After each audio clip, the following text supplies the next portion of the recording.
Ladies and gentlemen, we are live. We are live and back at it again, folks. It's Wednesday, so you know what that means here at the Wrestling for Life Network. It means we bring you another episode of AEW Dynamite tonight. Going to be a fun one. We got lots to talk about, lots to get into. It's Spooky Ooky Fright Night, and it's going to be a fun one. So get in that chat, click all the buttons, be a part of the show, and make sure you like, share, subscribe. Strap in, strap on, grab your snacks, grab your feel good. Let's go.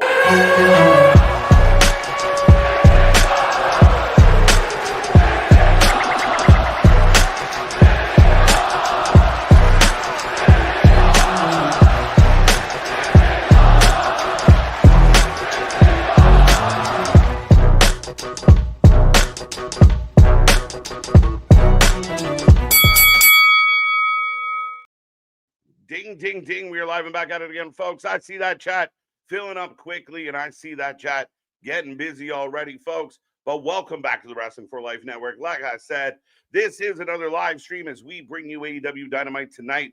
Gonna be a fun one. Lots to talk about, lots to get into, and very interesting booking. We're gonna break it down. We're gonna talk all about it tonight, but it's gonna be a fun one. If you don't know, well, welcome back. This is the Wrestling for Life Network. And I am Mr. Evernight KJ White, the Iron Man of YouTube. Pleasure to run through another Wednesday, a Wednesday of hope, a Wednesday of excitement, hopefully. But we want to see the best. What does TK and company have for us? A really interesting night, but a lot of implications for Full Gear, a lot of implications for future booking, a lot going on this show here tonight. And again, we're going to talk a lot about it. I see busy chat already. Welcome back. I hope everyone out there is happy, healthy, and safe. Shout out to Big Nuke. Shout out to Anthony. Shout out to the whole crew. Guys like Geekbox and Mr. Spaz out there doing their thing. But lots to take in tonight. And I'm going slow because I'm trying to figure out where to start with this one tonight. But before I get to the chat and say hello, Don Callis Summit tonight.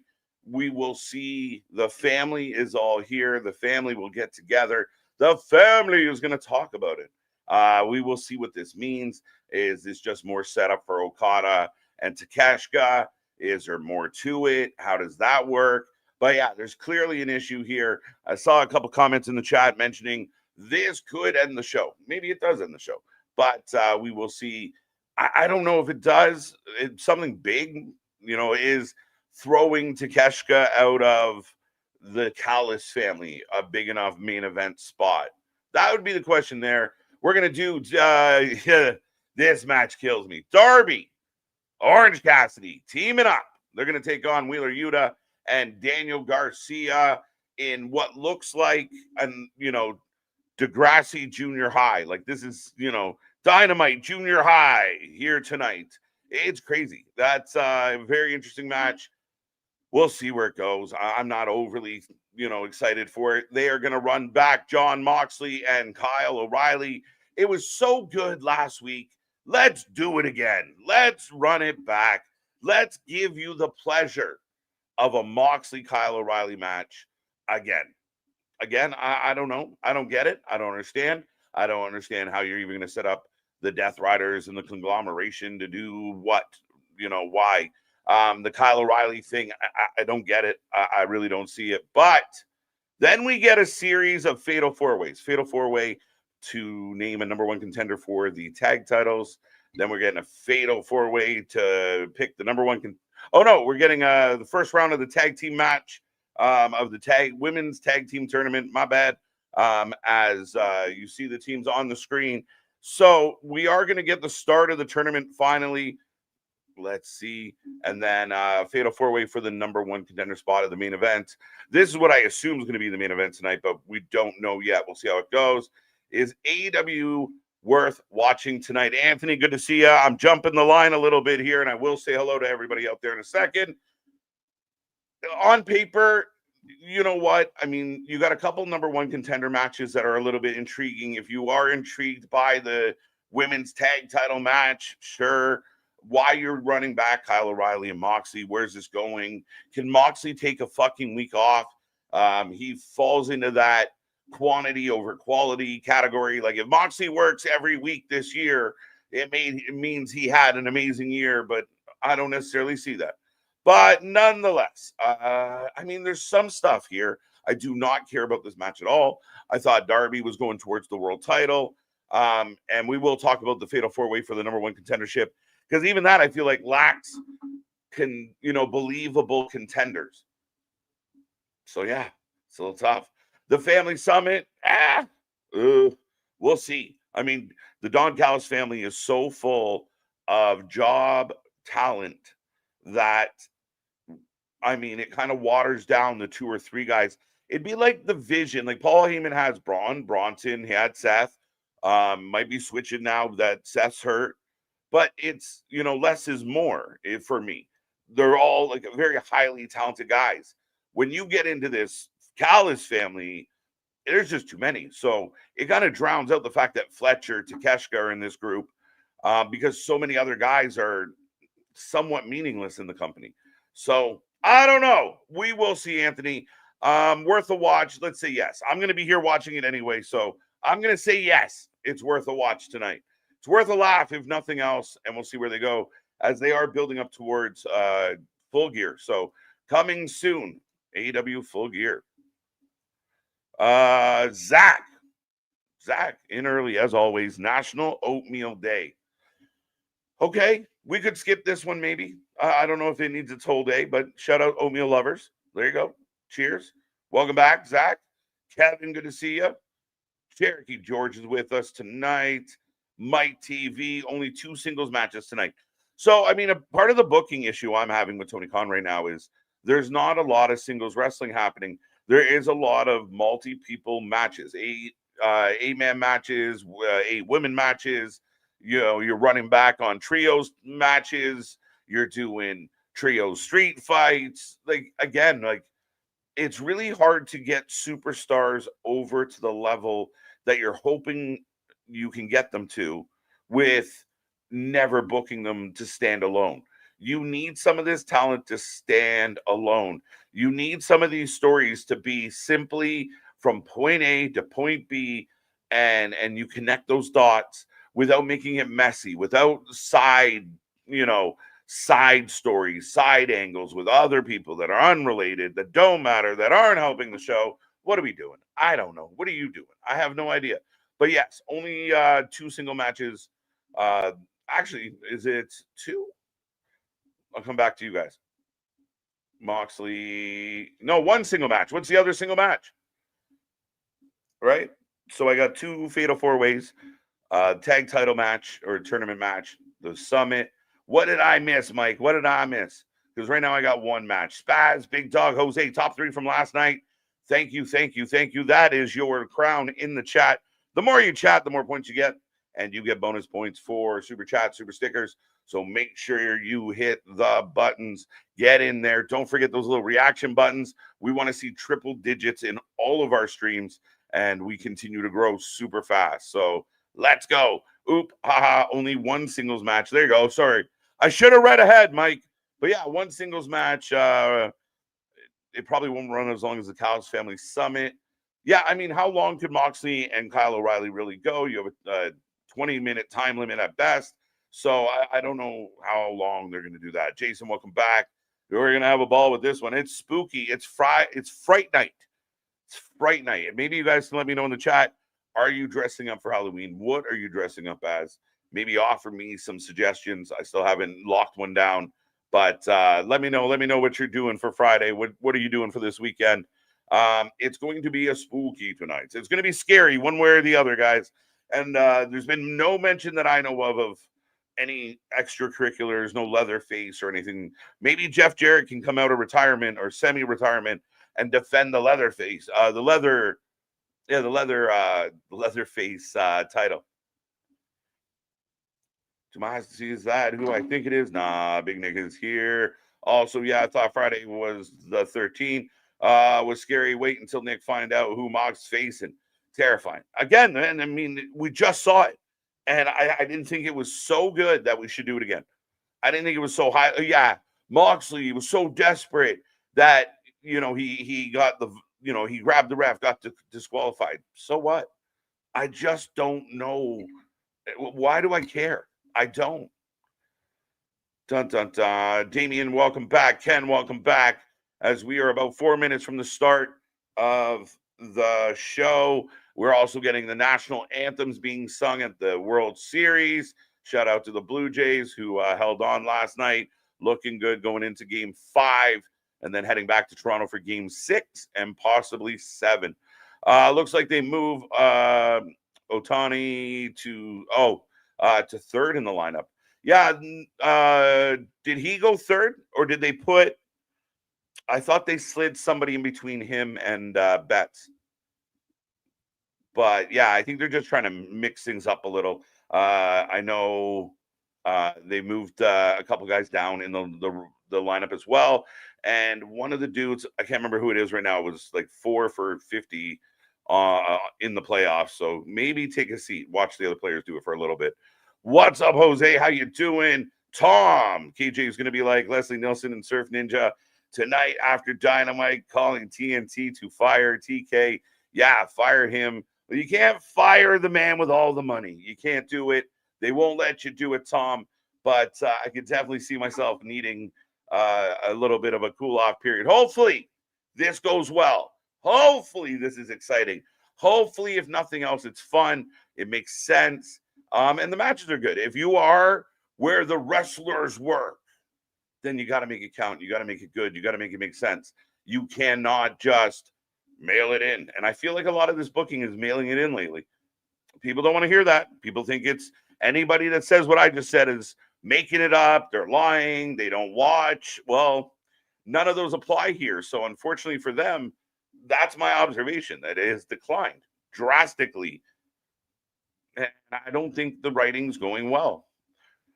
Ken, we got you. Tom, I got to catch up. We got a little time. I'm always behind on a Wednesday, Ken. Lots of good thoughts, though. Lots of good points. I'll try and circle back to some of these. Randy, welcome, welcome, welcome. Jose, we got you. Let's go. Safit, welcome, sir. Ken, what's the main event? We'll find out. Some people think it might be Callis. I think it might be the Fatal 4-Way for the number 1 contender spot. What's up, Dennis? Brody, let's go. I think Mike TV is right. The Callis Family Summit will be the ending of the show. Then something's got to come of it, right? They're like is it they kick Takeshita out of the family? They kick Okada out of the family? What is it? What's the move? Daniel Berry Sports Highlights. Welcome back, sir. Good to see ya. The Jump is here. MDB, always a pleasure, sir. Welcome back tonight. See Money, I see you. Philip, welcome back. Richard, welcome back. Love when this list is busy and long, folks. Zippy, how you doing? How you doing? I'm doing well. This is my first time here. Welcome, welcome, welcome. I've been watching wrestling since 1970. You came to the right place. If you want to have fun watching wrestling, nobody does it like we do. And remember, folks, save your friends from bad streamers, from bad reaction, and bring them to the Wrestling for Life Network, where we're having a good time all night long. Anthony, we got you. Welcome back, sir. Bradley, the giver of gifts, welcome back. Devon, welcome back. As Dynamite is kicking off, folks, I will tell you that we are getting the pyro. What will kick off the show tonight? And again, like we always do on Wednesdays, we got hope.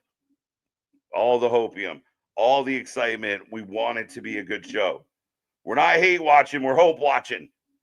As we're opening it, of course, the man who I believe has opened more AEW shows than any athlete ever, Orange Cassidy, is opening the show. So we're going to get the tag match out of the gate.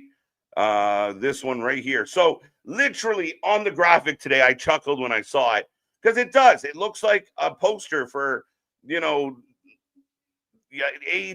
junior high. Like it feels like a after school special. You got, the goth kid, you got the cool kid, you got the little athletic kid, and you got the weirdo. It all fits. It all fits. It's like AEW's version of the Breakfast Club. Danny Garcia's Molly Ringwald. I don't know why, but that's the way it's going down. I absolutely love Jurassic Express. Awesome, Zippy Mellow. I like them. I don't necessarily like how they've been or what they're involved in, but I think they're fun. I think they can sell. I think you have opportunity with Jurassic Express to, have something that the fans are interested in. They want to sing the song. They want to buy the merch. You should be able to sell a good amount of those Dino masks. Unintrigued. Welcome back, sir. Got you already. Alan, I see you. I'm going down to the bottom. Boston, welcome back. Let's go. Let's go. Ready for some wrestling tonight, bud? How you feeling? Bernard, is Bernard in the chat? I think I skipped over Bernard just because I'm mad at him. Suitably.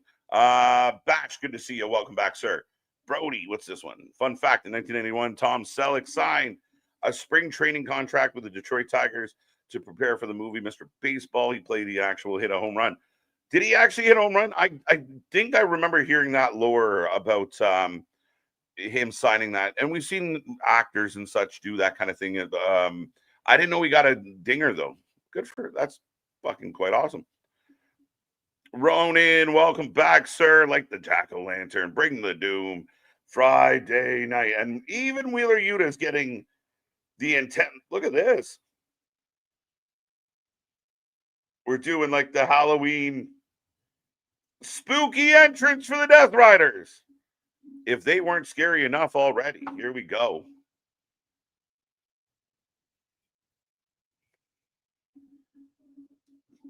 I hate when I look up at the TV that without the volume and they're showing a replay of a really good moment and you're not sure if it just happened. Pocket Pull Cassidy, facts. So yeah, the Death Rider is getting a spooky ooky entrance here. Darby and Orange Cassidy waiting for them in the ring. The Sour Rangers. Go Sour Rangers. Yeah, it's just like welcome to the Dead Poets Society. What the fuck is this? Except none of them look like they can read. The opener, Orange Cat. He is the opener. He really is. And again, that's not hate by any means. I actually don't hate Orange Cassidy as much as some people do. But at the end of the day, I mean, he opens a lot of fucking shows. Devin. We aren't allowed to hope. Watch KJ. Everything is great. We are all drones here. Facts, right? Just by nature of it. You can't criticize. You can't say negative things or you're just a drone. But we are off and running. All four men in the ring. I guess I could put a poll up. Let me put a poll up real quick.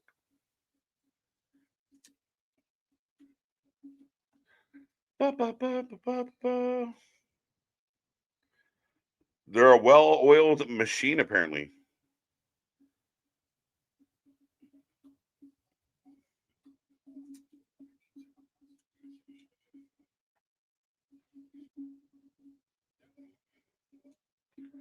Oh, Daniel Bryan's still on commentary. I think he should be the GM instead of on commentary. There's too many people on the commentary table right now for this company. And you guys can let me know how you feel about that. I don't love it. I really don't love the fact that there's so little room for each of these guys to get their point across and jump in and contribute. Evening, BJ. How you doing? Why is Daniel Garcia ball? Because he's a technical guy. He's a strong technical guy. Again, it looks like an after school special. It's not my first choice. It really isn't. Big shots from Darby. And we're sitting in a chair. Apparently, is this a no DQ Halloween fight? Did I miss that?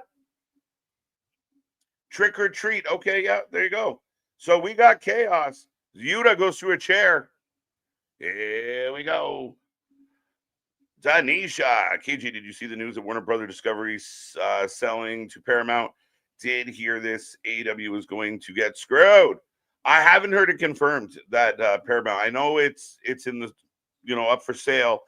I have not heard that Paramount has locked it in. Now, Paramount had locked it in. It will create certain questions about certain things and how it will work out.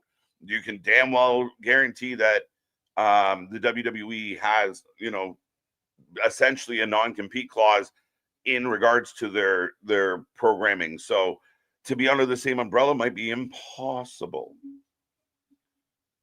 But Danny, this is crazy. Danny's having a good time. Here we go.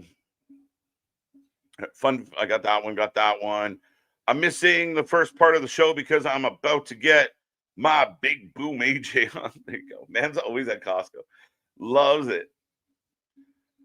As long as we don't see Tony Khan in that goofy ass costume like we did last year, anything's possible, dude.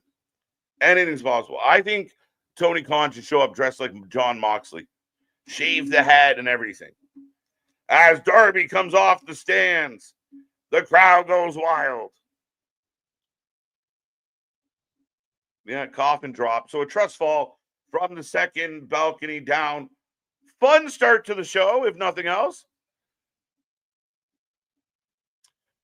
Yeah, right.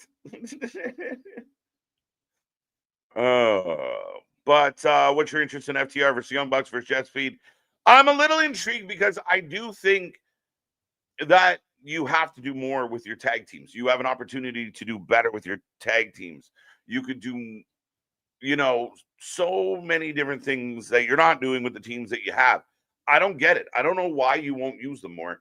But this, to me, is a sign that, look, these are some good teams. I don't know which way this is going to go. I think Jack Perry or Jungle Express might cancel out the Bucks. So it comes down to Jet Speed, FTR, based on the current champions.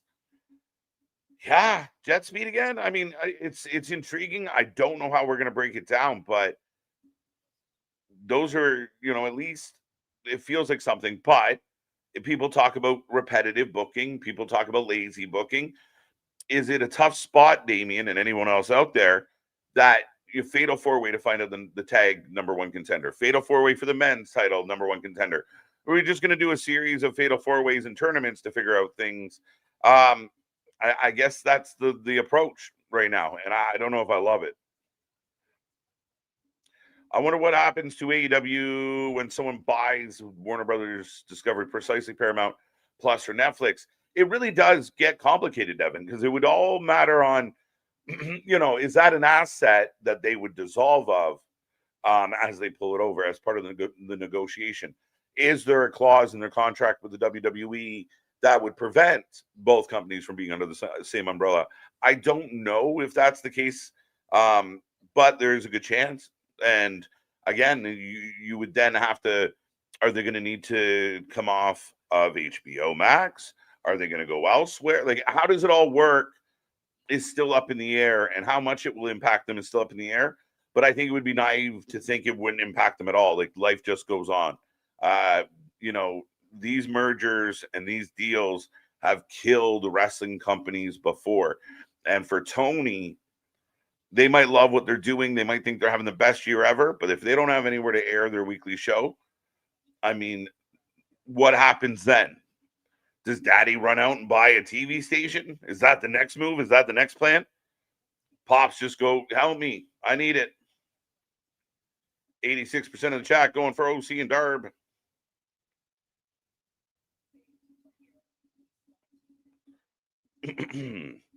Let's see.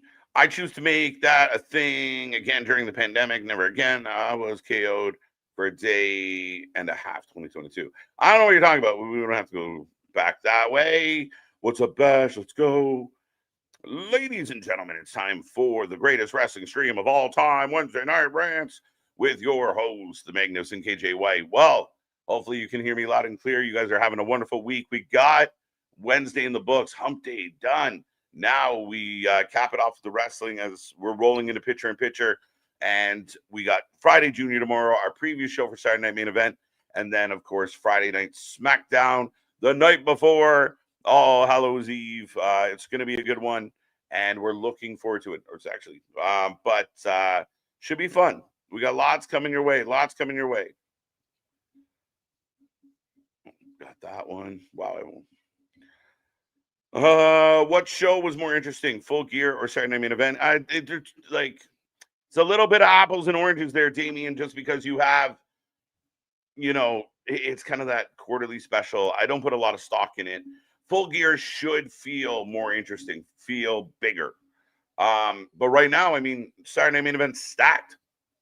And for the guy out there that keeps tweeting, thank God for Tony Khan, because look at all these guys, all these AEW talent that are on Saturday Main Event. give your head a shake. Please give your head a shake. It sounds like desperation. As we do have another table set up, Orange Cassidy, hands in pocket, drop kick, and kip up. I'm just old school, hippie chick. I absolutely love wrestling.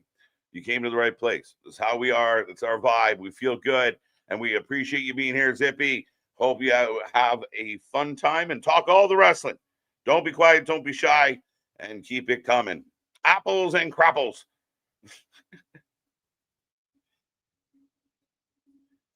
Oh, Yuta back in. Oh, and into the choke.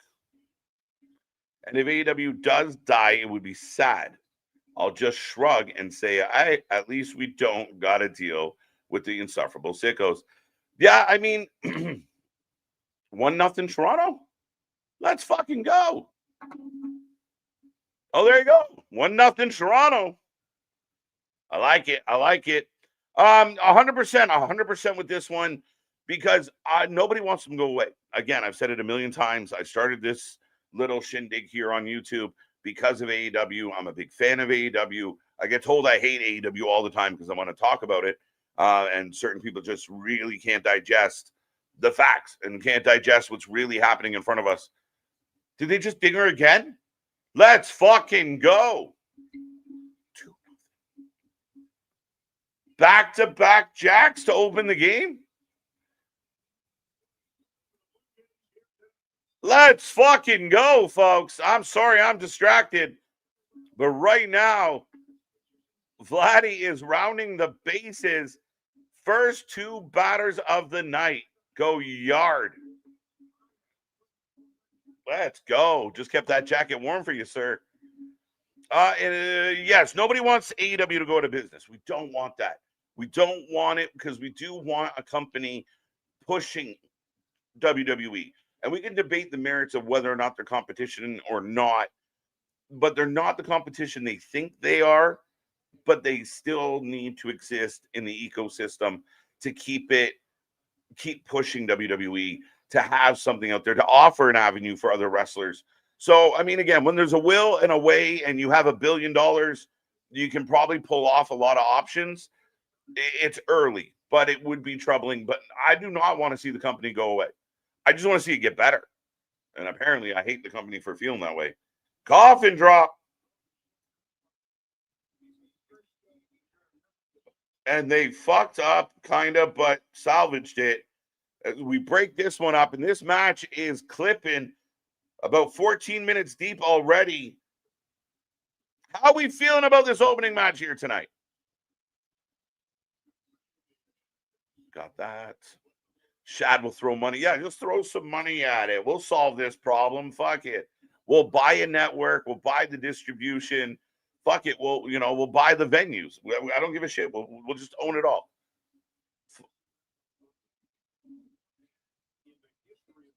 Oh, right around. Oh, foot to chin. And we get a tope through a table. And here comes Scorpion Deathlock. And Wheeler Yuta takes longer to tap out than Jon Moxley did. Figure that one out, folks. At least Wheeler took a breath. But Darby Allin picks up the win with the sharpshooter. Scorpion Deathlock. My bad. How'd you feel about that? Of the teams announced for the women's tag team tournament, who could you see as a big threat to win? Mercedes, Moné, and Athena scare the shit out of me. I hope there's an angle there where they can't get along and they don't win or get near winning. Shit. I mean, again, the way they kind of just threw it together, I'm not like super pumped. But let me see if I can remind myself.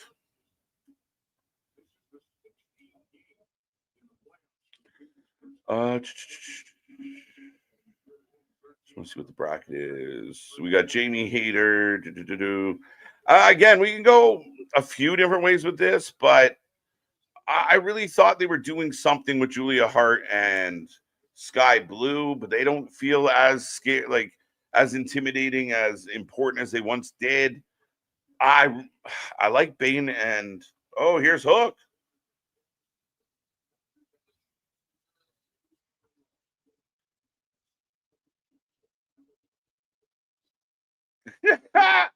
Oh, Hook's trying so hard to cut a promo.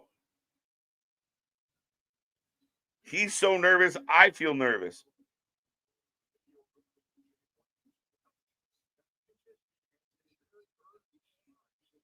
All right, that was.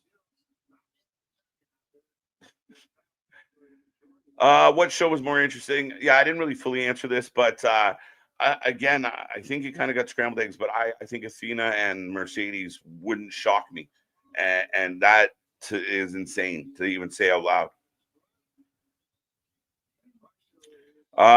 What show was more interesting? Got that one. Got that one. Got that one. It's like comparing Backlash to SummerSlam. Yeah, exactly. It's not the same. Sickos aren't going anywhere. No, they're crazy. Like, what do they do if it dissipates? What then do they do? And I mean, listen, there are people out there that if it goes south for AEW are going to dance. They're going to sing, and it's going to be a joyous occasion for some out there.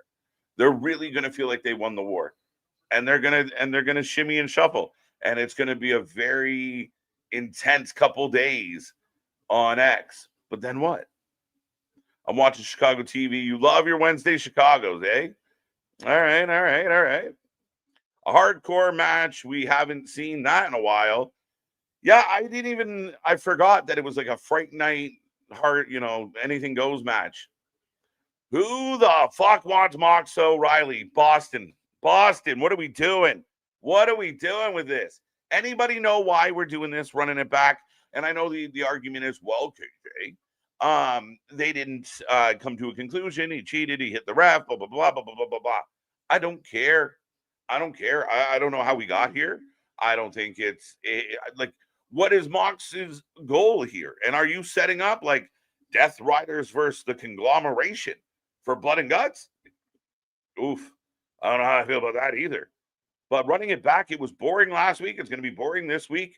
Moxley, we'll see. Is this like Moxley's trying to take on a guy like O'Reilly to prove like, see, I can do the graps. I can do the real graps. I'm not just, blood and bone crushing and spikes. I can do it. Put me in, coach. I can do it. Like, is that what it is? Is that what we're thinking here? If AEW is profitable, it won't die. That's not necessarily true. And we don't fully know how profitable, if profitable, are they? You know what I mean? That's always my big question. The guys like Meltzer say they're profitable. Tony says they're profitable, but there's no way to substantiate that.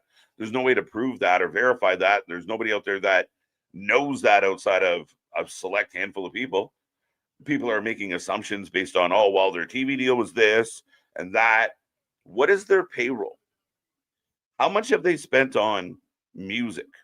How much have they spent on venues, especially big ones that they didn't fill? How many times have they underachieved their projections in ticket sales? Again, if you're tuning in and you're sitting there right now going, wow, this guy really hates the company. I don't. Those are questions that nobody has the answers to. It's a private company, so they do their own thing. And I get it. I'm good with it. That's fine. That's their prerogative. What I'm saying is we don't know how profitable it is, and what you deem as profitable, it doesn't necessarily always come down to that. It might not fit, it might not contractually work. But beyond that, I see your point that they should be able to land somewhere. And I can't see them just vanishing, right? Why are we getting Mox O'Reilly again? AR1 wondering the same thing Boston is. Wheeler is barely know her. Wheeler in barely know her. I barely know her. Better reference. Happy AW. God bless. Jordan, God bless. Derpy is a skinny, less charismatic Mox. As I do have Don Callis in the back. And if this backstage segment is the summit, I'll throw up. Oh, no. We're having a backstage to hype up the summit still to come. And the Bucks are here. I will say this, and I think everyone can agree with me. I don't know if you're a diehard Bucks fan out there and you disagree with me. I think they are really bad on camera. When they have to talk, their acting is awful. And again, respectfully being nice tonight, not ranting on them, not giving them shit. I just truly don't feel like they are good on camera. I don't. I don't have any idea what the fuck is happening here. Oh, we got the costumes. Remember in the past we've had people pop out of costumes. With the Stay Puft Marshmallow Man, a cow, and I don't know what the fuck that was, but Matthew and Nicholas Jackson on the way out to the ring. What is going on with the Jacksons and the Callis family?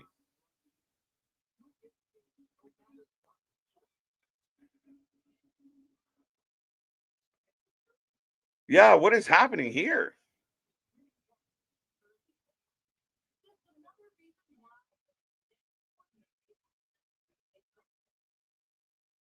Okay. Don Callis is doing doing the intro for the Bucks. Moxley and Eddie Kingston can wrestle each other in a backyard away from television for the rest of their lives, for all I care. Keep them away from my eyeballs. Again, unless you have something planned, and I mean, outside of the ring, those two actually have a decent chemistry. As the Bucks get pyro, and they're surprised by it. Such a weird gimmick. But yeah, no, I agree with you. Like, we don't need to see a whole lot of them fighting anymore. Moxley won't sell. Kingston doesn't sell. Kingston doesn't move very quick anymore. I love Eddie. It's just not fun to watch. He needs to Reg Dunlop it real quick. He needs to become a player coach fast.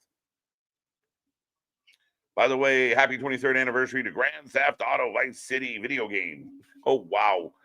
Wow, Safit. Way to make me feel old as fuck. Vance, welcome back. Let's go. 2-0 Jays. Thank you, OG Dale. Welcome back, sir. I'm trying to work back on some of the ones I missed. Double J, a wild slap nut. Hey, Double J deserves a match somewhere. I thought Double J was going to get a match in Texas. Didn't happen. Is he officially retired? Was that his whole tour? Wait, the running back cut. Yes. They're pumped. The sickos think this is amazing. Oh, it's so good, bro. It's John Moxley versus generic wrestler number 7. No offense to Kyle O'Reilly, but my God, Kyle O'Reilly has zero personality. And he's a good wrestler. Good technical guy. Brings a different style to the ring. But the fucking personality of a wet noodle. Bands. FTR out here. Let's see if I can try and put a poll up. Been slacking on the polls. Sounds terrible. FTR. Team number 3, Jet Ski. If you're new here, we know it's not Jet Ski, but we like calling them Jet Ski.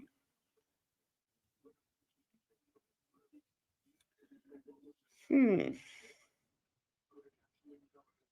yeah. There you go, folks. Get your votes in. Who you taking? Remember, we take a prediction on every single match. We take a rating out of 10 at the end of the night, so make sure you stick around. Give us your rating. Give us your thoughts. And again, don't be quiet. Don't be shy. Get in that chat and keep it going. Don't forget, we're right back at it tomorrow as we bring you the preview show for Saturday Night Main Events. And, of course, Friday, Halloween, we will be here live for SmackDown. Spooky Ookie SmackDown. I'm not saying AEW is profitable. I'm just saying if it is. Yeah, I agree with you, sir. I took your thought and ran with it, so I appreciate you. But yeah, if they can prove there's value, which I do believe there is value, you have an infrastructure, you have a roster of talent. There's a lot of, there is a fan base. It might be a smaller fan base than what it used to be, but it still has a fan base.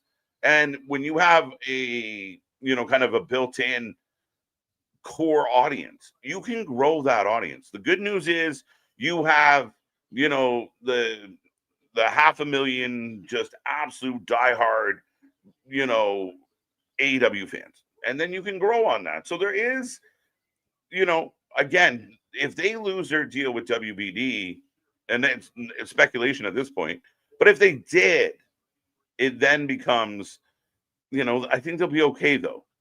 Especially if Tony's, greasing the wheel a little. Jeff Jarrett is a ratings booster. I mean, Keyshawn, I don't argue with you, man. I'm with you. I would love to see me some Jeff Jarrett. As the match is off and running, as Dax kicking this off with Speedball. So the traditional 2 men in the ring at the time, all 4 corners loaded up with tag teams or half tag teams. 44% going Jungle Express. Jet Ski coming in at 7. Young Bucks 15. FTR 33. So runners up goes to FTR. Jungle Express makes a lot of sense because of they just came back together. Do you want to capitalize on them being hot right now? Might not be a bad idea. I've been a fan of AEW since day one. I'm very dissatisfied with the product in the last few years. I'm not happy. Customer, do better. I'm with you, buddy. And that's exactly how I feel all day, every day dealing with this shit. And consistently been told that we hate it, we don't like it, we don't watch. Clearly, you don't pay attention. Clearly, you don't get it. And it's all this defensiveness to knock down the truth. And the truth is the product changed and the product has slipped. And you have all this talent and you can brag all you want about all the talent you have. But if you never use it, it means nothing. Or if you don't use it properly, it means nothing.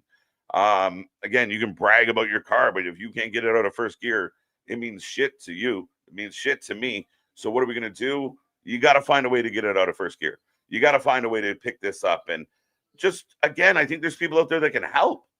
They're not that far off, but they're so in love with their own shit. The smell of their farts are so lovely to them. They can't help themselves.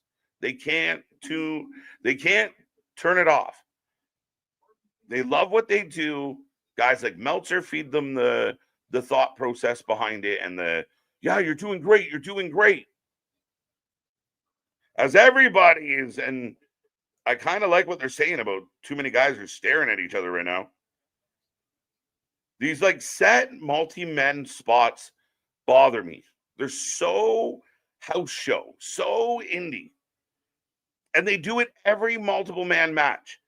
Okay, everybody get in the middle and let's do our routine. Synchronized wrestling. The fuck are we doing? DC family don't.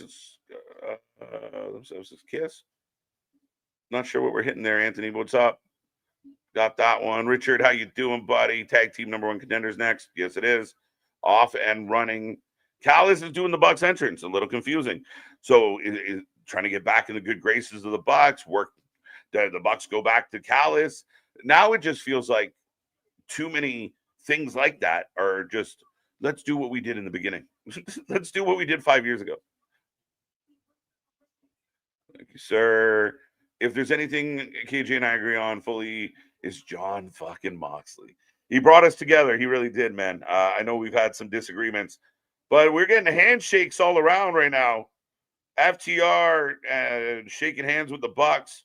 So a little bit of sportsmanship amongst the heelish teams. Here comes Jack Perry. Hot tag and everybody back in the ring again. Why the fuck is there a referee in this match? Why do they even bother using a ref? Right? Just give fucking Excalibur a very long stick with a hand on it, and he can count the 3 from fucking commentary. So all you need is somebody to count a 3. Other than that, they're a fucking viewer, a passenger.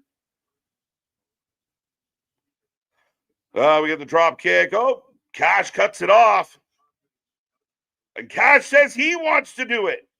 Instead, he drop kicks the Buck, which I like. Back body drop, one Buck onto the other Buck. Okay. We got some stuff going. Again, it's just a complete lack of rules. The lack of structure.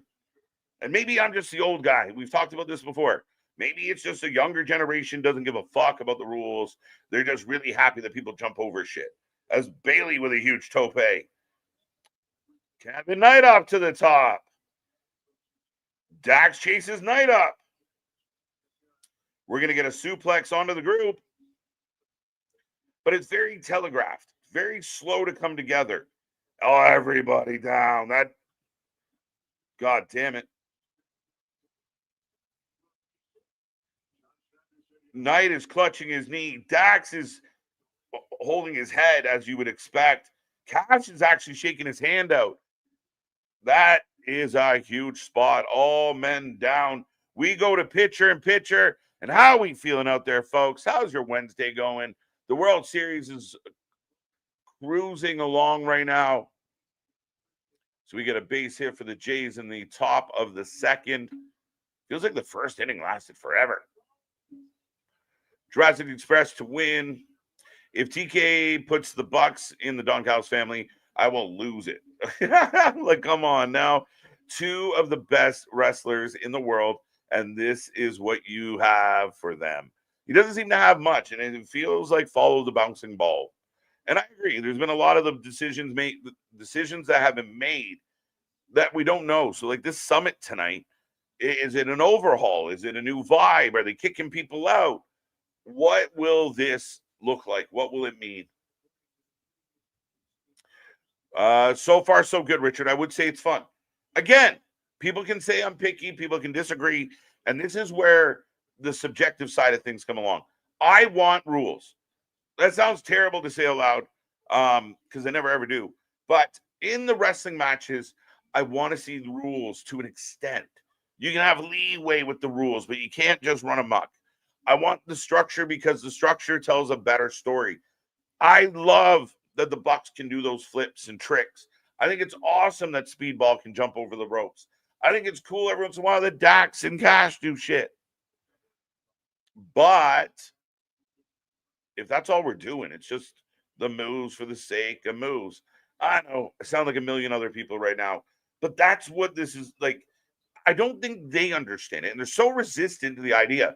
What are you talking about? It's just, but it could be so much better and more appealing to more people. We don't even care, bro. We don't even care.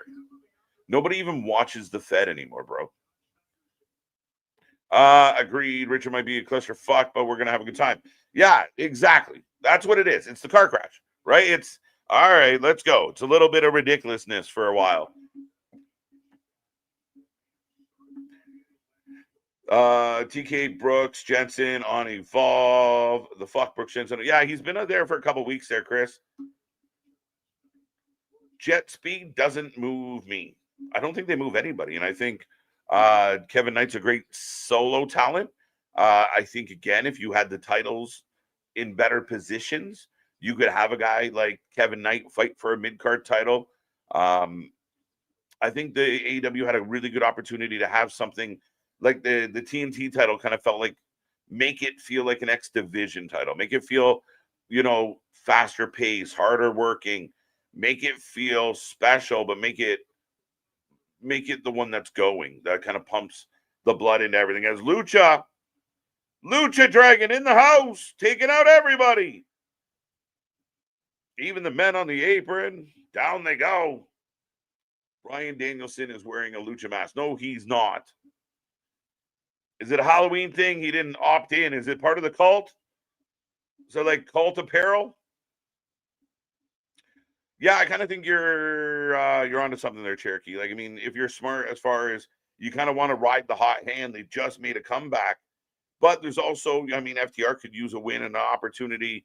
The tricky part is, are they going to go on and win the titles? Are they being fed to the champions? I don't know.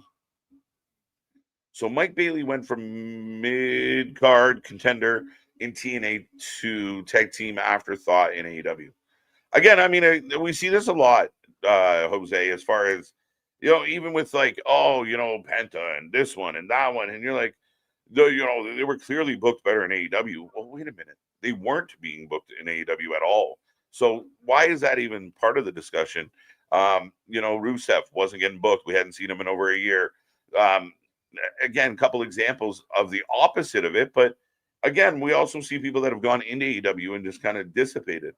Is there anybody that you can think of, and I'll give you two names, but I can't think of anyone else, that has signed with AEW that became bigger or better, a star, since signing with AEW? I'd say Swerve, Tony Storm. Anyone else?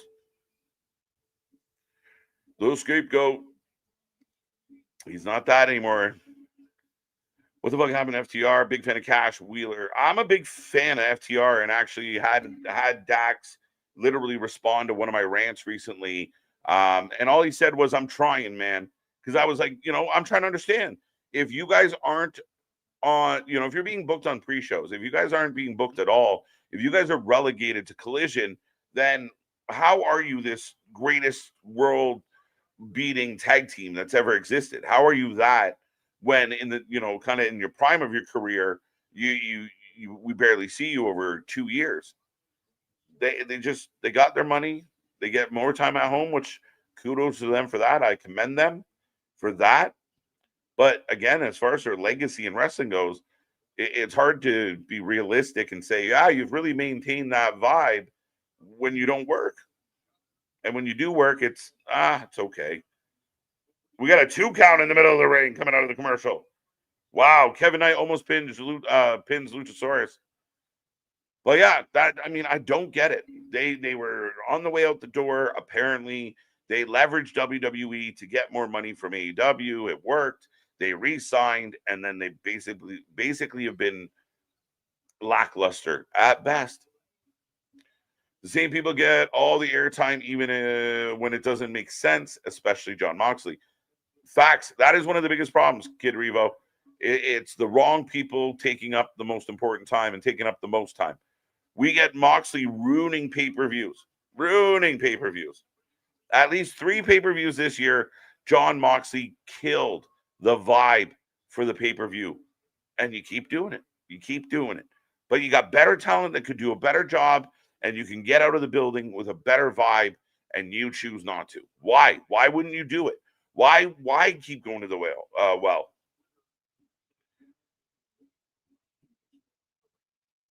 BT trigger. And we get a deep 2 count. 100%. Oh my God, 100%.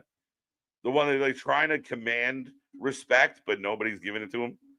You will listen to what I say. We will not. Not today.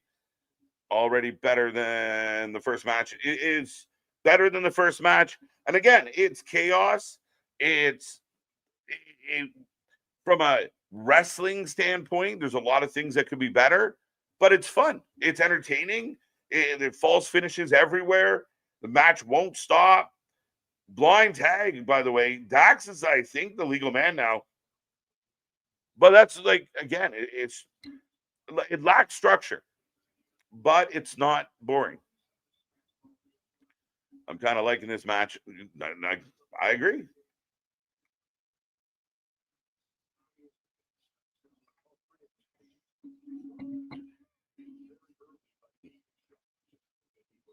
Decent Dynamite so far. So far, so good. So far, not so bad. What's going on, guys? How bad? No, Paul. We're doing okay. Okay. Shatter Machine. Is FTR actually going to do this? FTR, let's go. I'm personally taking responsibility for this FTRW. I said, Dax, what's going on, my guy? We need to get you booked. He said, I'm trying, bro.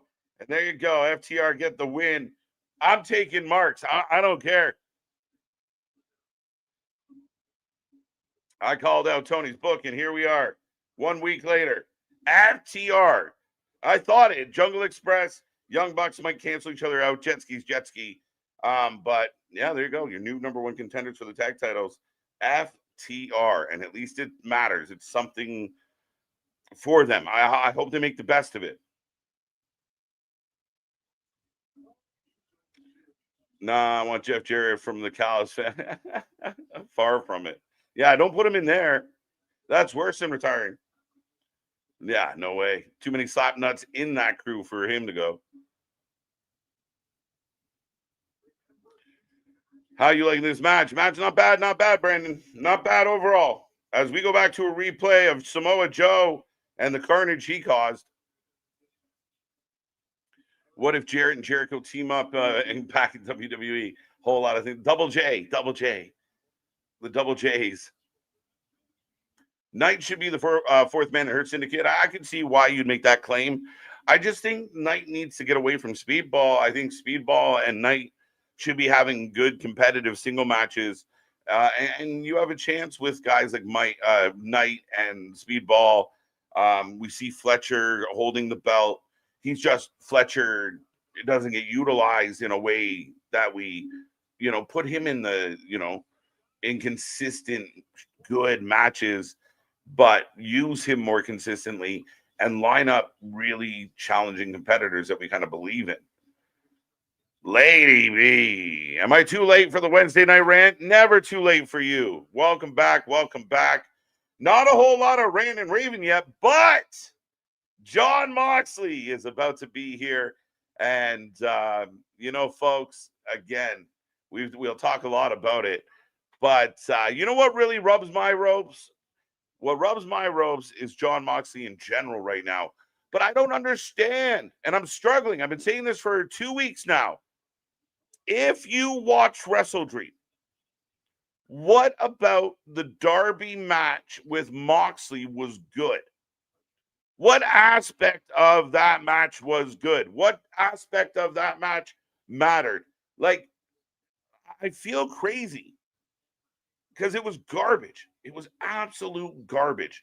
And not in the I like hardcore wrestling and you don't disagree. No, but in the structure of any type of match, I don't care if it was a submission match, an I quit match, it was just so poorly done.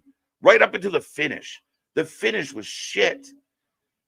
And yet people are running around talking about Moxley being wrestler of the year. Again, we're in November almost. 2 days away from November. How do you feel out there that Jon Moxley is or could be considered one of the top wrestlers in wrestling in 2025? And is there a valid claim to Moxley being in that conversation? I mean, from a showing up to work standpoint, Moxley's probably worked more than just about anybody on this planet this year. From a standpoint of being booked in relevant things, maybe. But ultimately, again, define relevant. I don't know. I don't know where I'm at with this. I can see the case for people thinking, well, he kind of our big AEW guy this year. But, I mean, is that a poor reflection on AEW then? I don't know. It's hard to build a connection to a wrestler when they're always, 100%. It's impossible, Jose. It's impossible. You can't do it. You just can't do it. You can't divide, you can't. I mean, somebody can stand out in the crowd for a night or two, but when they're always just in the blender, and again, you're seeing everybody do the moves. The good guys do all their moves. The bad guys do all their moves. Everybody does all their moves every match. We've seen the Bucks wrestle 3-4 times in the last month, and every match looks the same. Yes, signature moves are a thing. So if you have 2 or 3 or 4 in your back pocket that we see almost every match, perfect. But when it's everything, we don't need to see everything all the time. And I would even argue that with WWE talent at times. Don't need the same spots. Like when you turn Braun Breaker's clothesline from the apron to the commentary table into a commercial spot, to me, that's not good. That's not what you want for those kind of moves. But up next, I was wrong. Moxley is not yet. Up next, the Don Callis Summit. What does this mean? What will this be? Is Andrade there? If John Moxley is Wrestler of the Year, I am MVP of the NFL. Love it, CDs. The jokes, right? And again, from a standpoint, it's the same thing with Mercedes Moné. Is Mercedes Moné the female wrestler of 2025? And because of the way they've been propped up or positioned within that company, you would understand that people within that company go, yes. But from the outsider perspective and no bias, you're going like, yeah, he did a lot of shit, but a lot of it was shit. He single-handedly fucked up a couple pay-per-views this year. We left in a horrible mood because the main event was trash and it was on 6 hours after the show started.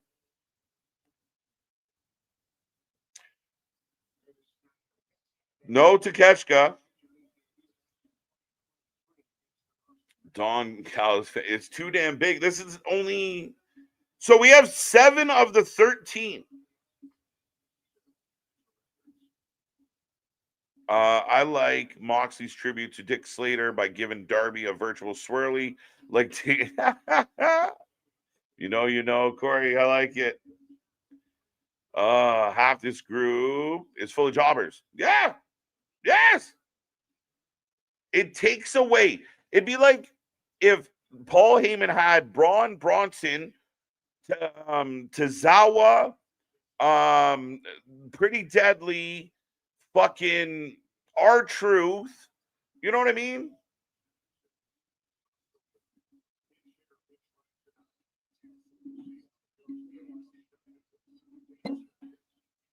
Well, Rocky, we barely know ya, stands up and says they are the most dominant, the biggest faction.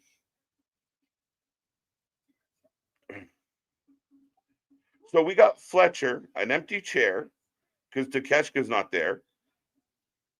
Hichichero, Hologram's clone, Okada, Josh Allen. This is a mess. And a new painting. And a new painting. Jesus Christ.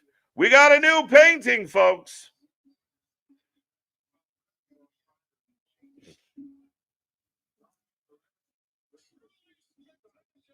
Wonderful fucking piece of art, to be honest. But my God, is it ridiculous? It's so. Takeshka had travel issues. Remember before he had travel issues, and they alluded that Okada might have fucked up his travel. Hey, Josh Alexander still exists. You remember that guy? As he gets his one line. As we are getting a package, a pre-tape package, a hype package, if you will, for the Don Callis family. Is this an attempt for us to take it serious? And y'all remember Kyle Fletcher's mop top blonde hair?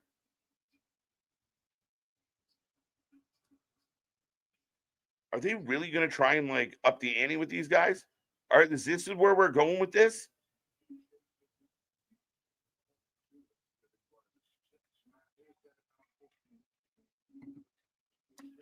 And they're getting booed. Decent little package. Okay. I'm surprised. Who else is tired of the painting and wants something new? I'm tired of the whole situation, which I mean, again, the paintings are kind of funny. Well done. Shout out to the artist. I believe Donna. What is the crowd kind of chanting?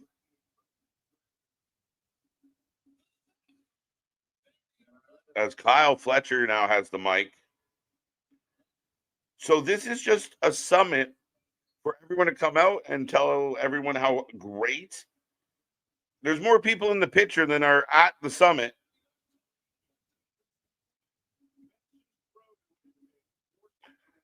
Whoa, that's a lot. Yeah, what the fuck? It's a jobbers party.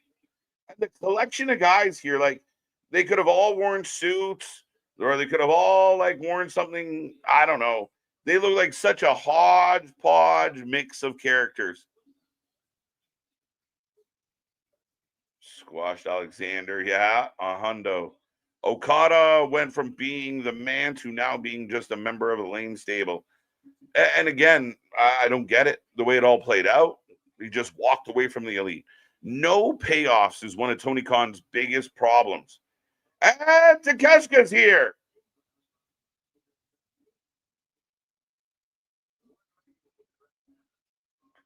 All right, all right, all right. I wish Josh was by himself, not the fifth guy in a group. Is he the fifth, sixth, eighth? What is he? I'd like to see Josh win matches. Josh Alexander, phenomenal wrestler. I'm such a big fan of Josh Alexander. But what the fuck are we doing with him? I don't get it. Who will ruin this painting this time? Takeshka. I'm going Takeshka.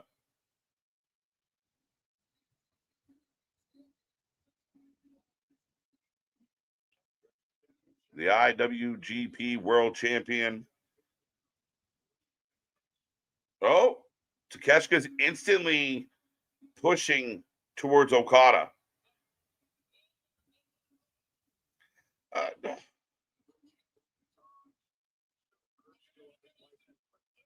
Instantly going, okay, okay. We got the WWE promo at home. Facts. Let's go. It's right now Takeshka Okada face to face.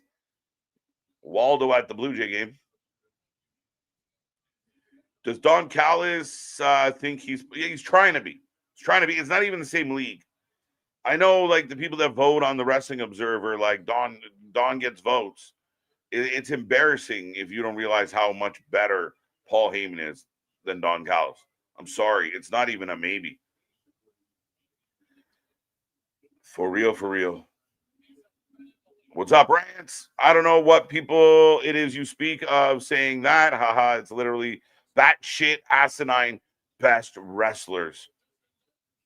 Right? Right?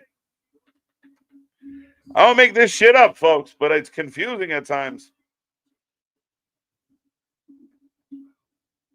Some of these gentlemen did not dress up. No, it's so weird. Looks like a Sunday morning AA meeting. Like, it's just, what a weird collection of people. In my Brock Lesnar voice, Josh who? Again, I don't. Proto Star. No Trent. No, I mean, you have 13. Look at the painting. Look how many guys are in the painting. Half of them made it to the summit. Now, Dawn, I guess, is just trying to make amends, make the peace. Takeshka does not give a shit. What am I watching? To quote KJ, what are we doing?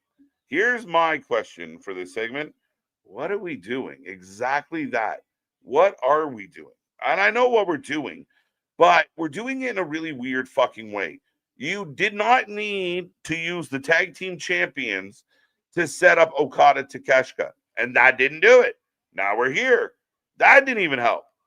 You don't need to bring out all 13 members of the Don Callis family, which again, you only brought half, and do a hype package to sell us on how great they are to set up Okada Takeshka. You don't need all of this shit. All this side shit is unnecessary. And it's going forever. But the crowd is responding and the crowd seems into it. Yeah, that's valid. Don just sucks it up. We got a golf ball through a garden hose. What is this? Again, all of this is to build up Okada versus Takeshka, and they're just doing shit we don't need to do.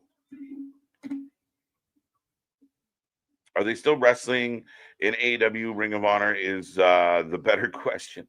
Or not. Takeshka is here. Yes, he is. Thank God, Takeshka, to save us from this. And I mean, we were hoping.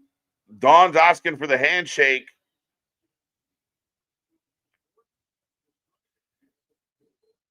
And the middle finger comes up, Beach. What do you think? We knew it. We knew it was going to happen. So now we got the Callis family. So we're watching this large heel stable disintegrate in front of us. Kinda. But it's never going to go away. You see what I mean? It's disintegrating, but it's impervious to actually disappearing.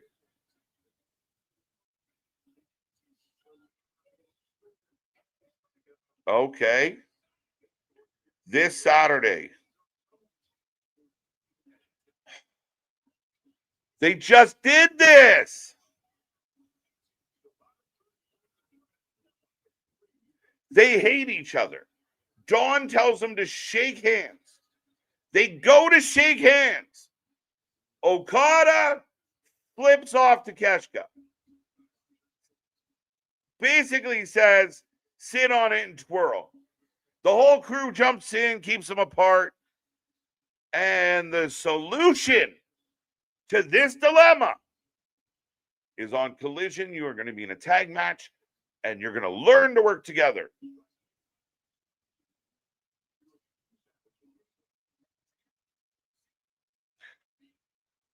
Was it just a dream? Was it just a dream? This happened, right? We already did this. We made them fight the World Tag Champs for no reason. We're giving members of the World Tag Team Champs the L's to build up this fucking feud. And now here we go. So a Collision match is the next step. You did that whole fucking segment to get a Collision match, a tag match. Clearly, they don't fucking like each other. If you were going to do this big hoopla, then fucking make it matter. Make it count. If you're going to do it, do it. But if you're going to bring everybody in the ring, you know, Okada flips off to Keshka, and everybody jumps to Keshka. Everybody's in on it. And Dawn says you should have listened. But you think you're bigger than the family. You think you're better than the family. And you beat the shit out of them. And you chuck them out. Now you got a hero that needs revenge. Or Okada flips the bird and everybody jumps Okada and you chuck him out. Bye. The first scenario sounds a lot more sensible, but so easy. And you take Takeshka, who's a fan favorite who has really good matches, who happens to be holding another company's belt, but you take that person who's already getting himself over, and then you make him a hero against this giant team that you just gave us a promo package for. The promo package sells us on, we're not as shit as you think we are. And then you have the guy come out, and then when they turn on that guy that everyone's behind, here we go. Now you've set up, you've created a hero, somebody to give a shit about, somebody that matters, that can take on all these villains. You can add in some friends as we go along because you might need backup. So maybe you get, you know, a couple other baby faces out there. Now all of a sudden, Callis' family, still a bunch of losers, but they feel like they're doing something that matters. They're trying to fuck with this guy. And Takeshka gets built up as a big guy, as a star that has to go through all these, you know, all this adversity to allow the fans to get behind him.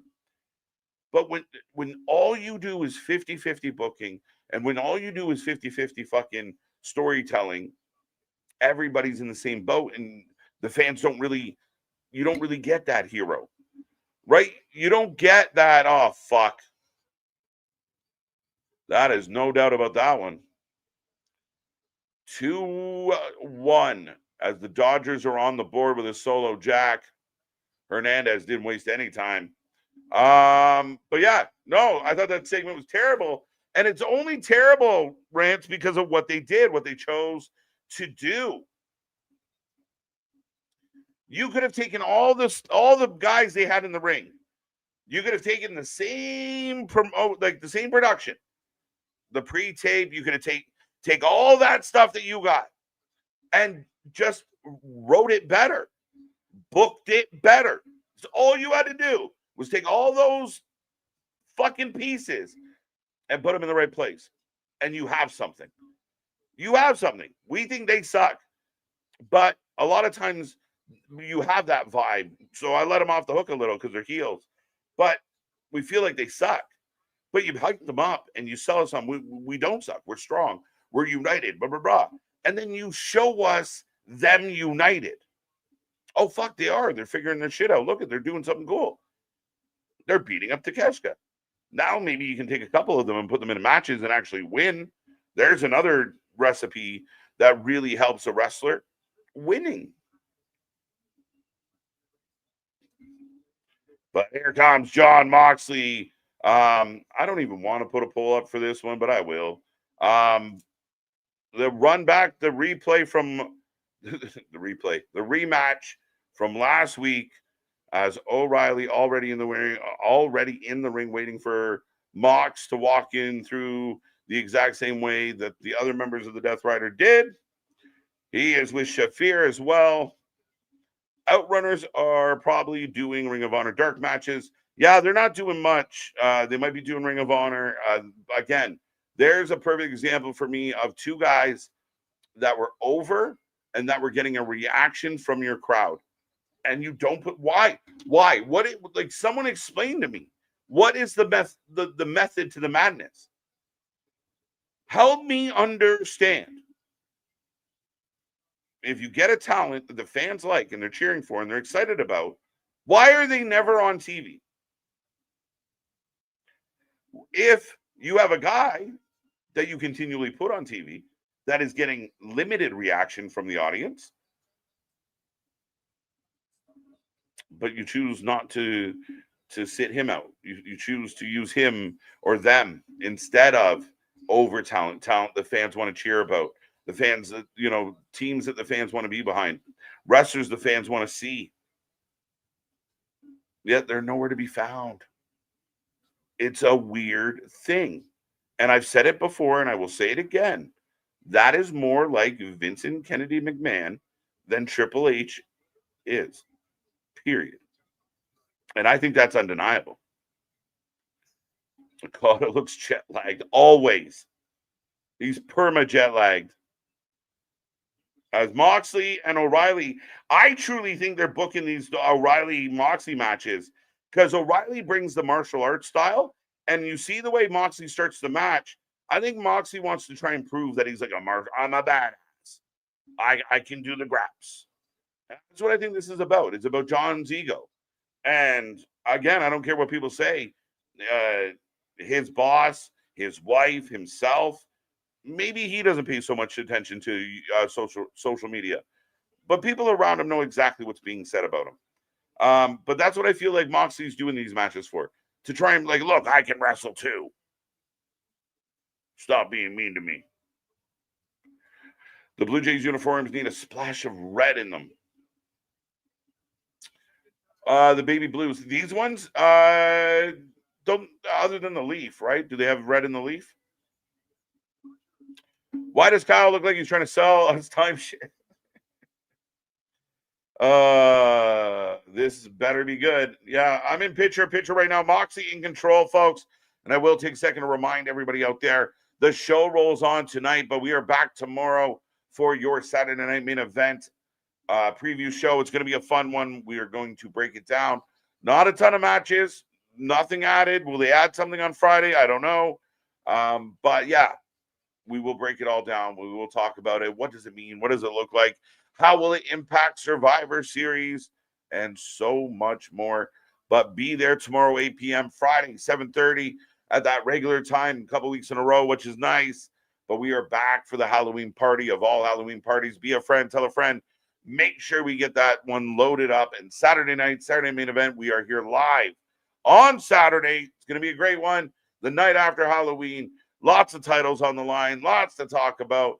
And again, more coming your way, more tricks up our sleeve. And we're working on things every single day to make this channel better.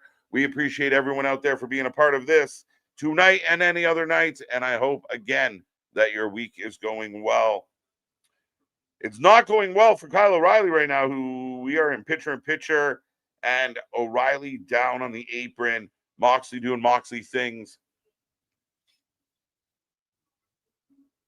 Don Callis feels like he's acting. Paul Heyman is a natural. That's a big thing, right? Like, it's the same thing earlier. Like, Hook tried to cut a promo, but it feels like he's acting.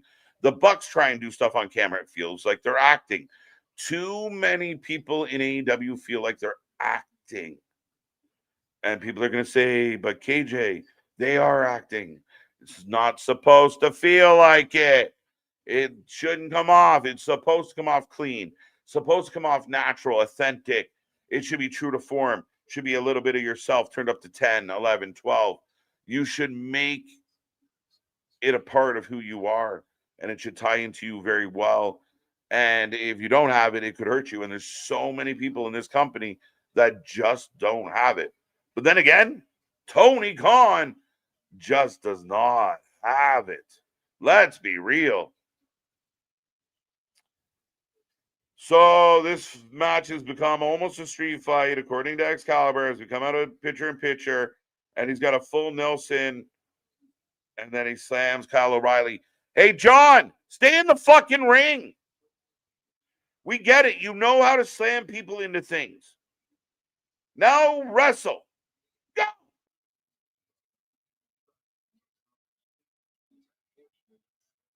Ah! So dumb.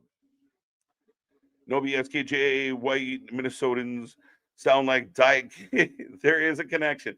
There's something to do with the cold weather brings out that that don't you know kind of vibe. Yeah, I didn't even do my own accent correct when I tried to mock it. So yeah, there you go. What are we doing? This is boring shit. And Danielson trying to sell us like we're watching a fucking WrestleMania match. Like Bret Hart's in the fucking ring right now. And a pile driver. Kick out, I betcha. Didn't even have to look. Immediately into the arm bar. So John Moxley looked like a pussy last week. Back. Oh, so let's do, how many submissions do you know, John? Let's do them all. We'll do a crossface. We'll just do everyone and shit. Fuck it. Takeshita to Okada, I would say, is like Io to Asuka. Yeah, and I don't have an actual problem with Takeshita and Okada. What I'm mad about is all this. You're fucking dragging your fucking tag teams through the mud to take this shit. You can get to Okada, Takeshita in a better way. You really can. And if you're going to do it on the pay-per-view, that's the moment they give up. If they don't win on the pay-per-view, you don't run it back on a Saturday show and then have it work out then. You're doing everything backwards, Tony. Moxley misses a stomp, eats a forearm. Of course, no sells it, does the hand thing he always does. Come on, hit me. It is so fucking bad. Okay, I'll go with people. You want to talk about the Young Bucks? You want to talk about what we saw earlier tonight in the tag match? Fine. Again, do I think it needs a little more structure? For sure. But it's fun. It's exciting. There's a pace to it. These Moxley matches are shit. And the only reason why Moxley's wrestling O'Reilly is because Moxley's trying to prove that he can do the technical shit. And he can't.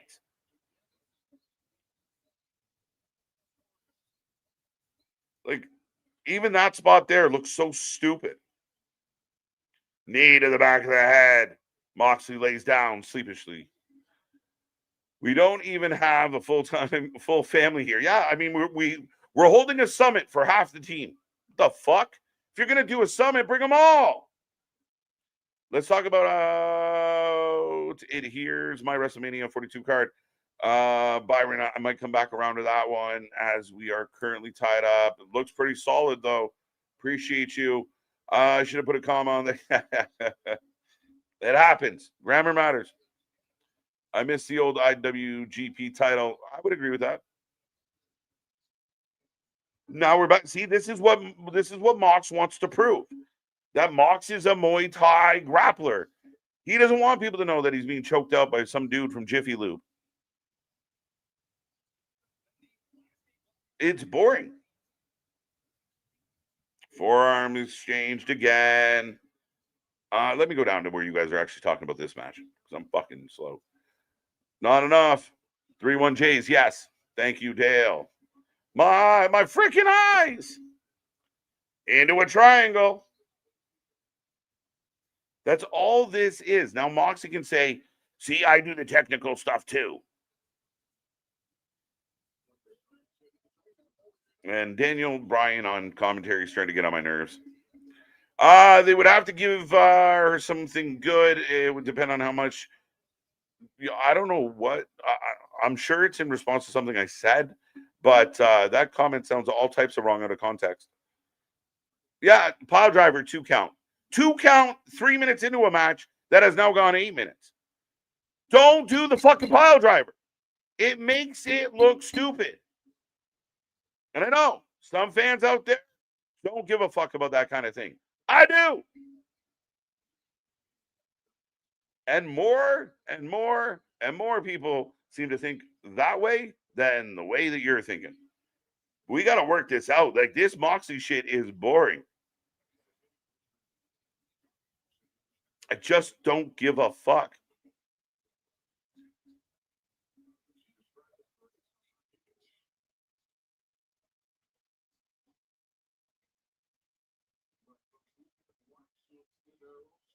Go, go, go. I have a button for that. Go. Just fucking go.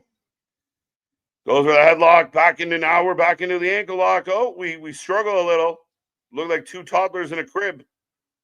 And we're back into the ankle lock, which started the dilemma all last week. Excalibur, echoing my sentiment exactly. Moxley is bleeding again, of course. He desperately dives to the ropes. Kyle drapes himself over. The crowd goes quiet. And up and over goes O'Reilly. Back into the armbar on the floor. We got juice. Yeah, people are known, that devastating, a lot of people have bled out from arm bars. Happens all the time. Moxley, tried to take a dragon screw, but couldn't do that properly. Sits in the chair for a stupid spot.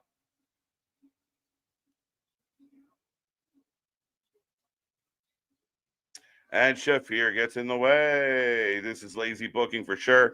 This is, again, when you have the wrestlers running the show. Don't worry, Sap. We won't call it creative control, you whiny bitch. It is creative influence to the max. And that's all this is Moxley trying to serve his ego. Remember, he lost to Darby. So he had to find a way to kind of, how do I get over that? How do I make it, where do I go with it? Well, now I got to prove to the fan base that I can do these matches. They've been outside the ring for 7 fucking minutes. Get back in the ring. You're doing submission holds on the floor. Are you fucking dumb? Do you not know how wrestling works? Jesus Christ. Like when you see the fucking the hockey players trying to fucking score in the penalty box. What the fuck are we doing? You're out of play. Get in the fucking ring.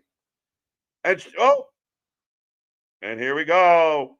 Shafir takes out Aubrey. Aubrey gonna get in the her first bit of action as Claudio uppercuts. Is the bell not going? Is that?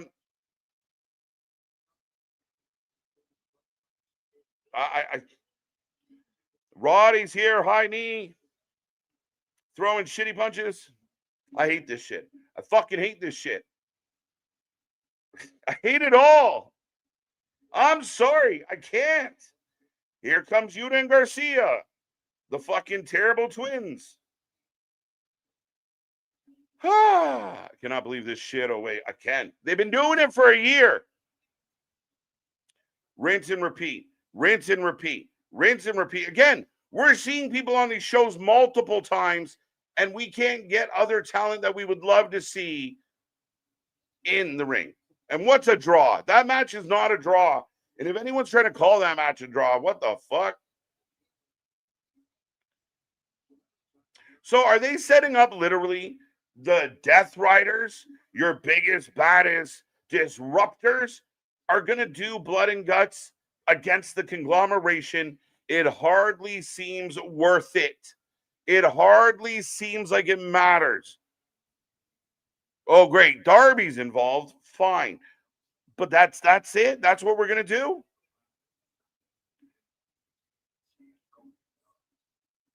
Blood and guts. So Darby, Mark Briscoe, Orange Cassidy, Roddy, and Kyle O'Reilly, holy fucking shit, against the Death Riders in Blood and Guts. The fuck is the point of even doing the match? Only do the women's match. And they haven't said it yet. Get to the fucking point, Mark.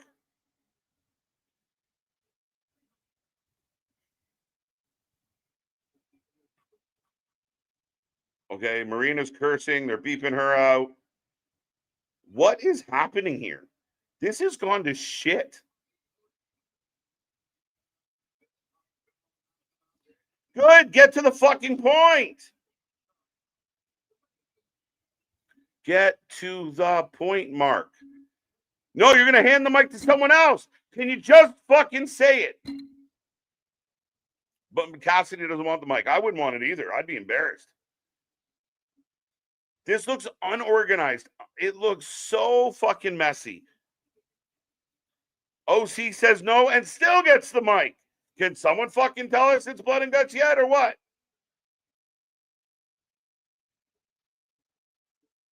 And Moxley's just staggering around, waving his hands. And like, what are you fucking doing? Nobody believes you.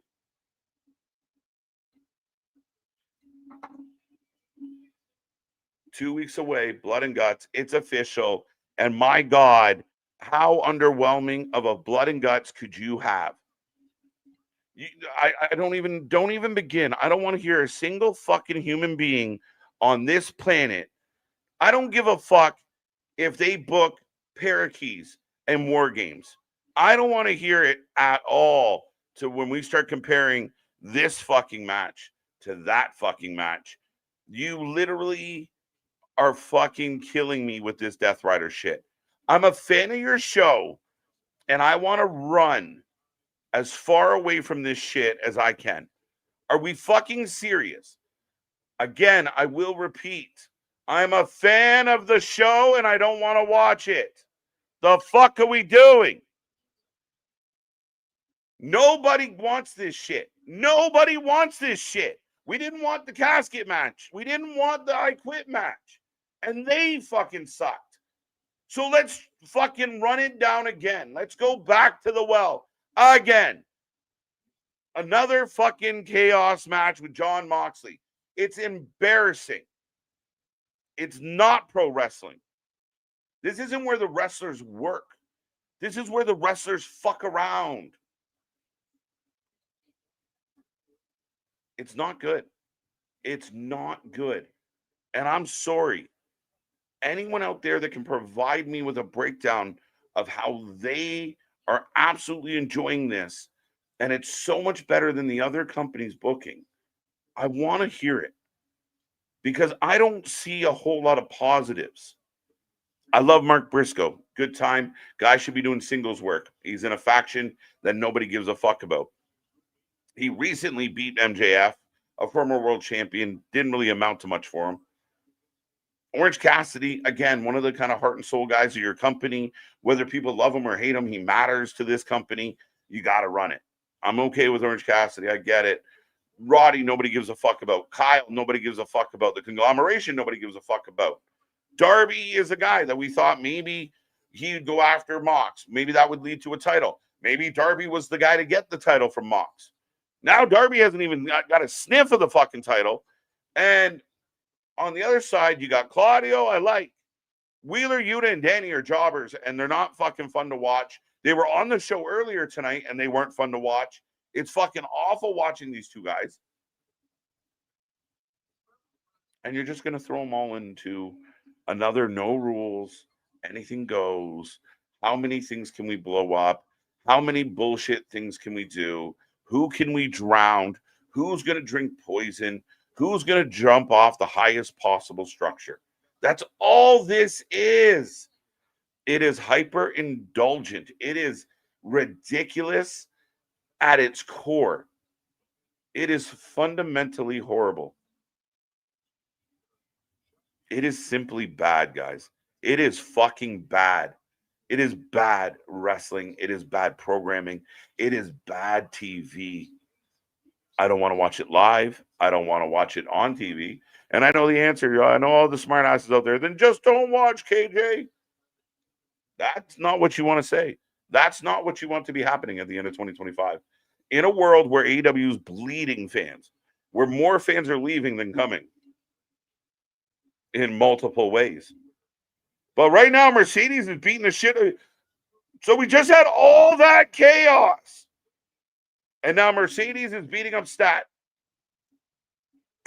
Know when we should do? Why do Mercedes and Moxley shit always go like one after? They're always connected. Am I crazy to say that? It's always Moxley, Mercedes. They're always kind of lumped together. Why would you do the women's fighting angle? And for anyone that says, oh, blah, blah, blah, keep in mind, when WWE did this the other night, I was the first one to point it out. I just laughed because they never do it. But why would you run this part of the show right after all the chaos that just happened in the last segment? Just asking. Not even hateful. Just curious. Why? Rinse and repeat. Rinse and repeat. People are sick of it. People are sick of it. Do you know why the Harlem Globetrotters are a traveling team? Because if they stayed in the same place and kept winning the way they do in an entertainment style, then people would stop buying tickets. You've already seen all the tricks. So they travel and they go places that haven't been seen before. So it's new and exciting to the audience they get to see. But if your product is on TV every week, if your product is out in front of the audience every week, and you just keep running the same tricks, the ball spins cute a couple times. At what point do you just like shoot the fucking ball, bro? And that's what's happening with AEW. It's just do it again, do it again, do it again.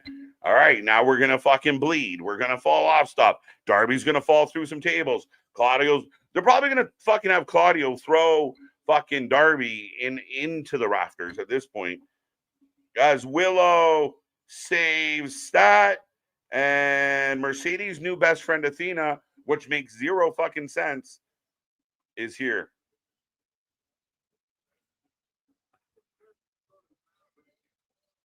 I'm so busy talking about the other bullshit, and this is why you don't book this here, that I didn't catch much of this. But you just did chaos and run-ins and a mess. And what should we do next segment, guys?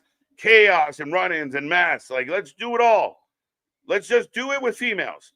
Done. AEW died when Cody and Brandy left and Punk got fired. I think Cody was like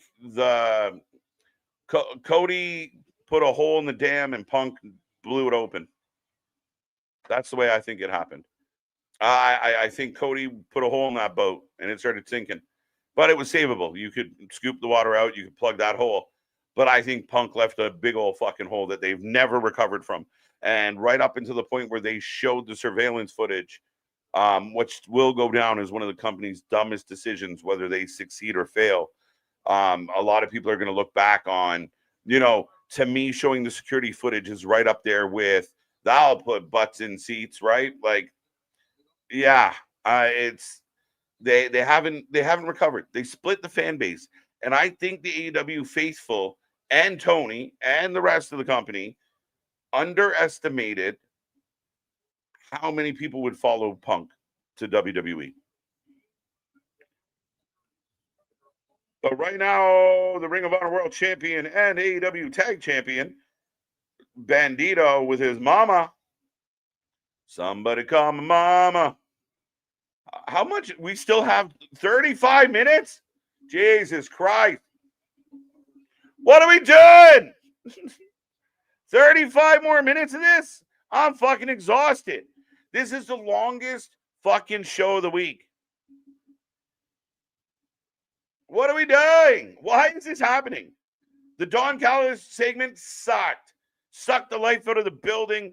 Sucked all around. You're doing all this extra shit, not even doing it right. And again, you can call me a hater all you fucking want, but at least I offer a solution. I would have done this. It might have worked better. It actually sounds like a good idea.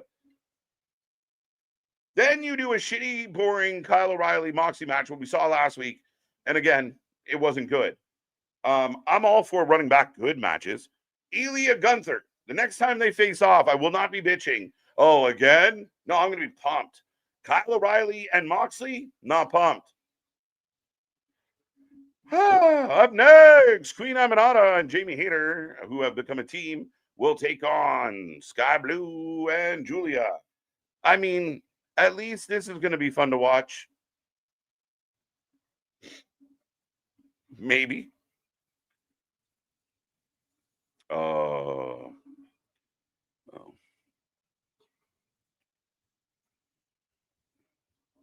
Sisters of Sin. They have a name. They should advance. I don't understand why. I don't understand. I feel like there's other women in the division that would have benefited from being booked. I don't understand. And Danielson is dressed like Hichichero. Hickory Sticka. Now they both look like fucking idiots. Great. Now I can forgive them being this time of year. I can only forgive you, though, if you take the mask off tomorrow. All right, folks, get your votes in. Let me know who you're taking right now as the Queen Haters on the way to the ring. Queen Aminata and Jamie Hayter will be taking on the Sisters of Sin. Let's fucking go. And her muscles. Don't forget her muscles, bro. The woman tonight got the death slot again. Are we done with all the brawling and fighting and bullshit? Send out the women every time. GD from New York threw himself out the window. Well, I really hope he didn't do that. But I'm sure he's beating his head off a fucking wall right now. I never thought there would be a time. And again, I will say the approach and the decisions and the word choices and a lot of the bullshit that came with that guy, I stand on that business. Still don't like him for a lot of those reasons. The fact that I see clips from this man, now I don't see any of his shit because he blocked me. So when I see clips and he sounds like me, not that he's watching me and saying what I'm saying. Great minds think alike, I guess. I don't fucking know. It's a weird one to say that one on. But a lot of the criticisms he now has for AEW, he was a little slow to the plate. A little slow. He's still rocking that AEW hoodie and blocking people that, disagreed with him. But ever since he kind of got fucked around by Mercedes and HOG, he all of a sudden saw the light. I see the light. Coincidence? I think not. However, it doesn't make some of the things that he witnesses on a weekly basis that I talk about live on the spot. Too many people are saying the same thing, folks. And I think that's what the sickos need to wake up and understand real quick. Too many people are saying the same thing. Too many people feel the same way. At some point, you have to realize they're not all crazy. They're not all fucked. They're not all fucking being paid by the Fed. They're not all bots. At some point, you got to stop and go, fuck, maybe they're right. Shit. And that's okay. I agree with a lot of the criticism. I give a shit ton of criticism. I'm still here, still listening, still watching. But instead of being afraid of it and being so defensive about it, why don't you embrace some of the criticism? Maybe do better. Shut up some of the critics. How about that? There's an idea. Moxley looks like an out of place trying to have a technical match, LOL, and Daniel Bryan is selling this shit. Oh, Bryan's trying to sell it like he's killing him. Like you would have thought it was fucking Shamrock in his prime in the ring, fucking tearing up this kid. And it's just like it's bad, it's clunky. Even little things. They try and do a dragon screw, it looks like shit. Again, you just move from one to the other, and all this, to me, you guys can tell me if I'm fucking crazy. You can tell me if I'm just making it up, but it can't be a coincidence that the entire wrestling world's talking about how shit of a wrestler Moxley is, and that all he does is the stunts, and then he decides to fight Kyle O'Reilly 2 weeks in a row. That can't be a coincidence. Can't be. But KJ, they were just setting up the blood and guts. But why? Like, this is the biggest job. You're going to have a match that you do once a year. It's a big deal. Big cage. Everyone loves it. You get to talk about it. You can advertise it. It's a big thing. And in this big match you book a collection of fucking hodgepodge. A collection of fucking who cares. It is who cares personified in a cage. And I know some fans out there are just going to eat it up. Oh, I can't wait. It's going to be so good. Fire. We've seen it all before. It's not going to be anything special. Right? The only thing that's going to change this time is if Darby actually does drown in the fish tank. And that's my biggest fear with AEW. If you're going to keep pushing and pushing and pushing and praying for these stars from Dave, and I hope Dave gets on his little platform and apologizes out loud when one of these people really get hurt, like super get hurt, or worse. And knock on wood, nobody wishes for that to happen to anybody. But people are pushing and pushing and pushing, and one of these stunts is going to go wrong. And I hope I'm not live when it happens. I hope it's on a collision. But eventually you're going to come to your end, because what more can you do? What do you go? At what point do you run out of ways to shock people? Right? What are we going to do? What's next? Somebody legitimately gets run over by a car? A monster truck just pulls into the building, runs over the fans and the ring? The fuck do we do? Where do we go with it? I don't know. But why are we doing it like this? 2 blood and guts match. I called it. Yeah, I'm with you, Damien. And I think you, like some others, felt like, yeah, we're going to do 2. We're going to do the women's and the men's. The women's, we have announced it's going to happen. A handful of TBDs in it right now, but we'll soon find out. The build towards that has been derailed a little by the women's tag team matches, I guess. But it's official. Yeah, men's blood and guts, the conglomeration with Darby Allin taking on the Death Riders. And I've never been so utterly not excited for unexcited. I want to say unexcited. Is that the hashtag unexcited? That's what I am for this match. Unexcited. You heard me. Fuck my degrees. I like that word. The men's blood and guts this year it's all mid-card. Right? It's like people are talking about MFT and the Wyatts being war games this year. Oh my God, how do you can't do the Wyatts and it's like all these losers. Are you fucking kidding me? Let's break it down. Who would you rather have in a wrestling match? Jeff Cobb or Daniel Garcia? Jeff wins. Who would you rather have in a match? Solo or Wheeler Yuta? Solo wins. Ting. I can do this for all 10. Let's break it down. Like, we could do it all night long. Who would you rather have? So get the fuck out of here with this nonsense, right? But if they can't do a mid-card War Games, why can you do a mid-card Blood and Guts? Now people are going to argue, well, the Death Riders have been like their top heel faction. The Death Riders are a joke. And really, based on this show tonight, the Don Callis family feels like the biggest, baddest heel faction in the company. Because everybody's in a heel faction in AEW. It's cool to be a heel. I don't know. But Julia Hart right now walking the ropes, a little bit of old school. Down on a hater. Blind tag by Sky. Off the ropes. Big kick. I'm enjoying the hell out of this show. Yours, not AEW. I don't know what the last part meant. I'm glad you're enjoying the hell out of this show. Again, what are you enjoying about this show? What does Darby with the title actually look like, though? His match. I mean, again, that becomes the problem, and we talked about it. I think in the lead into, prior to Darby going to Mount Everest when he was chasing Moxley around, I wasn't sure that Darby was going to be or could be the face of the company. Right? Like, you talk about guys that, like the Cody Rhodes of the world, that you put them on a media tour and you help them sell tickets. And, Darby showing up in interviews, pouring water on his face or over his head and jumping through tables.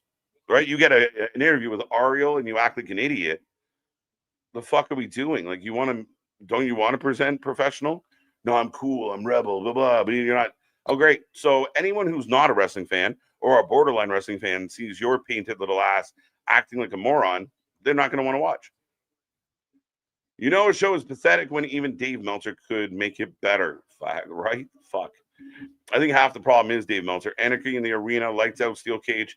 Death Riders lost them both. Why do you? Yes. Like, is there no merit in this company? As again, we're in a tag match, so that means all 4 people in the ring. Good match so far, though. Not bad. As we no sold super kicks. We love no selling in this company.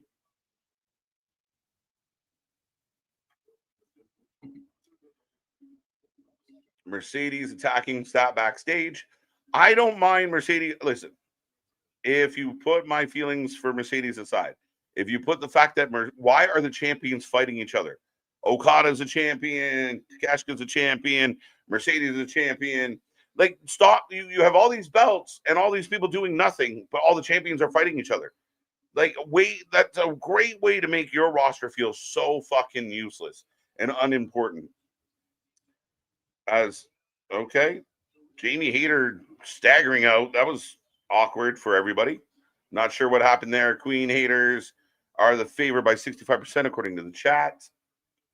But yeah, I mean, again, I just wouldn't do Mercedes. Put all my bullshit aside. I wouldn't have had Mercedes attack Stat right after all that shit with the rest of the crew. I wouldn't have done it.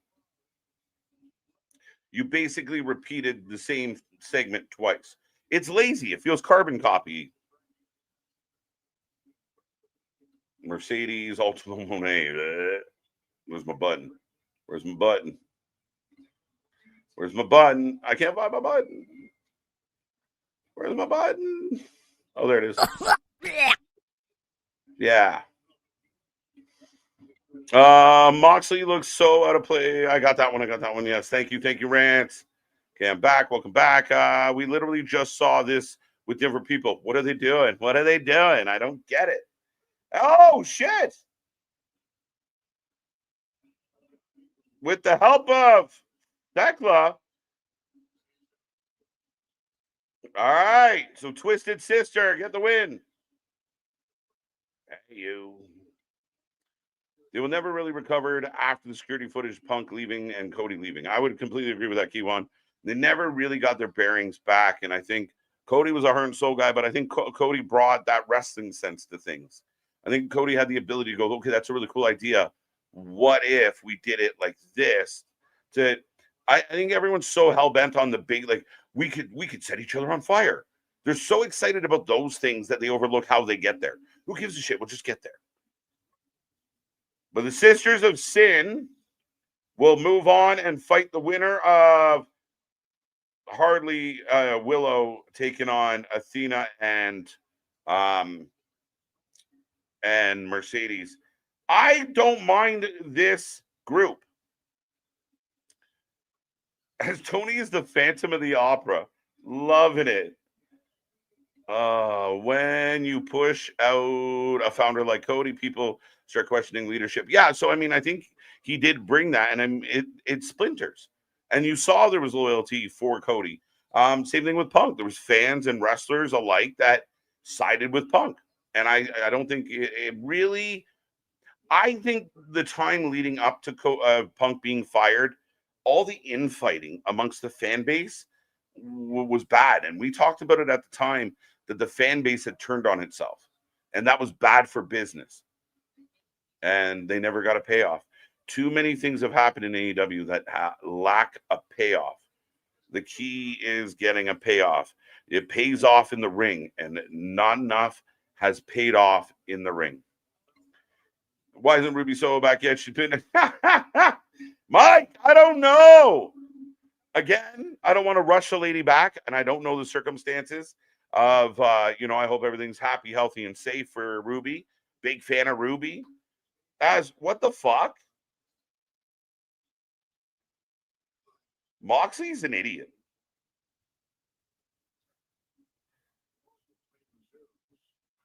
What is happening here? So, okay. Penelope Ford is out and Shafir is stepping in? Okay. Oh, did we finally make it to the main event? 19 minutes plus over, run over. Oh my God. Oh my God. This feels like, let's put our differences aside, people. Does this not feel like a long dynamite? Am I making that up? I don't follow Punk at all. Fair enough. Wednesday nights are for everybody. Everyone, blood pressure is going up. Watching AEW for 2 hours. Again, there was good stuff in here tonight. Tonight's not terrible. Like not it was not a fucking like front to back, start to finish, throw it all out, trash show. That's not fair. Was it great? No, no. We got to stop doing that. We got to stop calling every show great and best ever. We throw that way too around way too much. Wrestle Dream was called the best pay per view of the year by some. Best pay per view ever. Until next, a couple weeks from now, Full Gear will be the best pay per view ever, the best show ever. We got to stop doing that. We got to stop doing that. But yeah, I mean, the good news with tonight is, like, I thought the tag stuff was good. It wasn't bad. It just lacks inspiration. It lacks any type of intensity. Because everyone seems so jokey, you don't really get pulled into some stuff that maybe you should.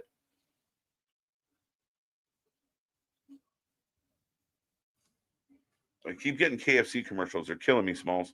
But yeah, I mean, again, I mean, a better show than some of the ones we have seen. And there was entertaining shit in there. And then you hit the Don Callis stuff. The Don Callis stuff sucks.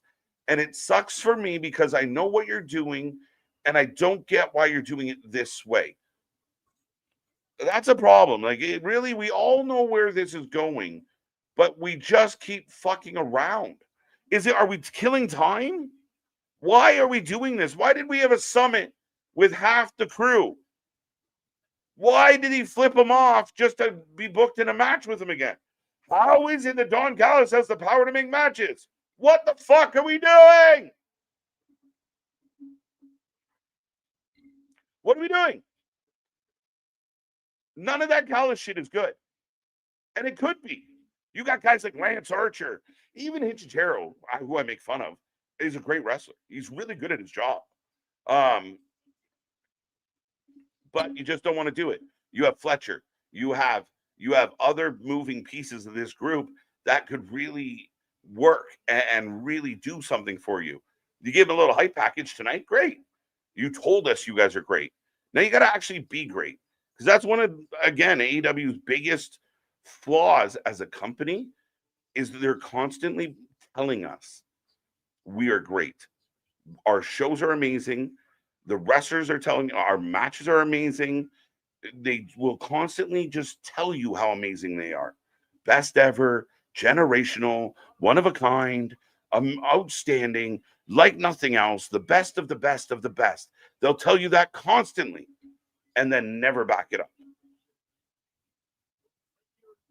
But here comes Joe. Joe. I don't even know how to call this. It has to be Joe. And so this fatal four-way, I would almost rather there was some type of angle here being built with Joe instead of Joe qualifying. Joe just beat the shit out of the world champion. Run it. Run that angle. Run that story. Don't throw him into a fatal four-way. Right? You have Joe basically come out and say, I lost. I don't care. I fucked him up. He won the battle. I won the war. I want a rematch. That's what I would rather do than this fatal four-way. Ooh.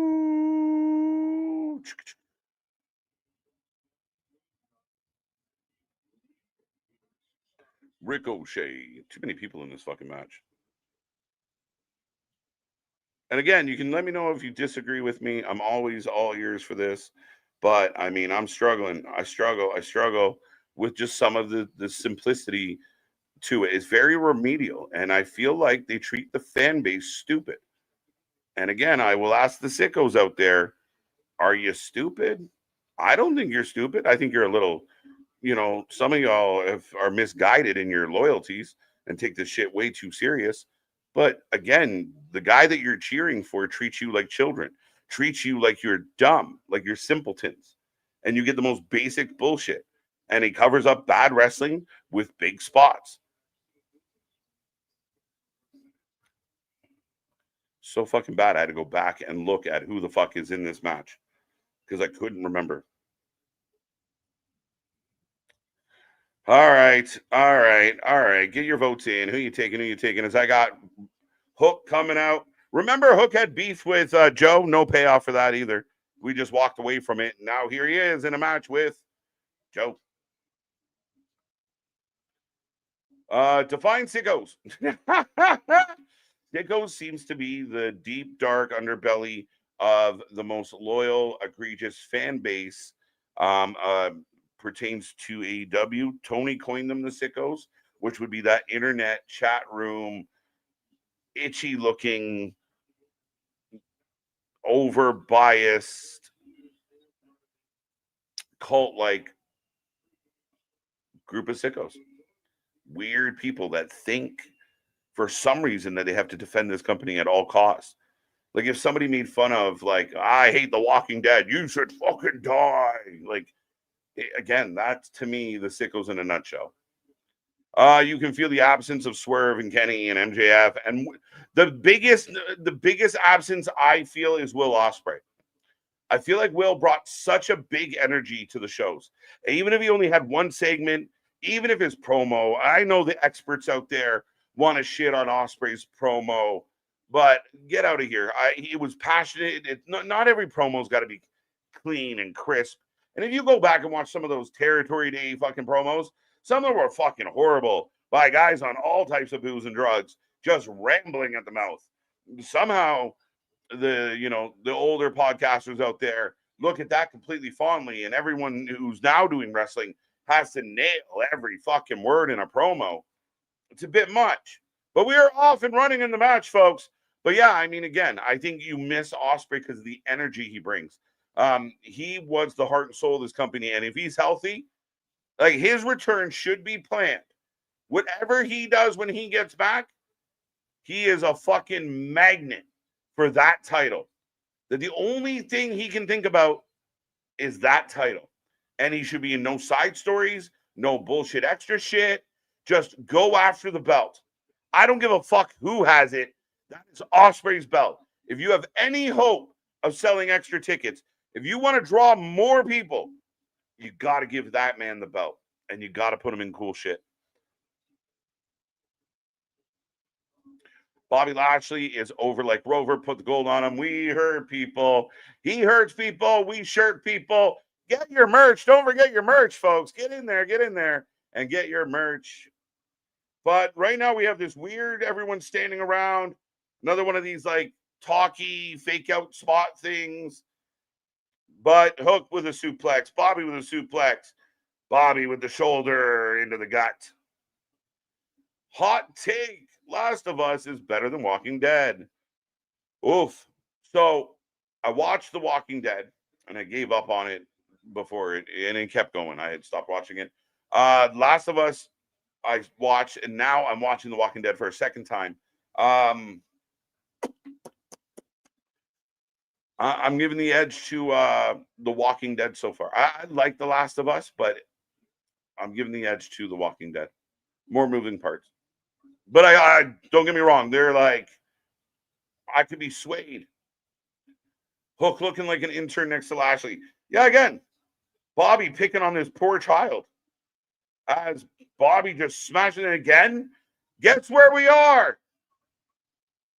We're on the floor. We're on the floor. We're on the fucking floor again. Why the fuck are we on the floor again? Why are we always on the fucking floor? That's like paying money to go see a concert and they're never in the fucking stage. They're just walking around places and you can't see where the fuck they're doing. We get a tope from Ricochet. Why are they on the floor so much? Do they know that the ring is where the spotlight is? Joe with a tope. That's a big man. Gets up with all the swag. Help me understand, guys. Why are they never in the ring? And I get it. We're doing the spots. We're setting up the topes. Everybody gets a tope, just like every other match we watch tonight. You get a tope. You get a tope. We all get a tope. I need a toupee. Hook needs knee pads. Hook needs knee pads, elbow pads, helmet, shoulder pads, shin pads, wrist guards, gloves, pants. He needs the full fucking set. Get him everything you can think of. Load him up. He is about 112 pounds. We need to get him a sandwich and some protective gear. Stop. What are we waiting for? Help him out. Bulk him up a little. Kid might have a good future, but my God, does he look out of place here right now? Bobby, the I work out 24/7 Lashley versus Joe, I hate Hangman Samoa.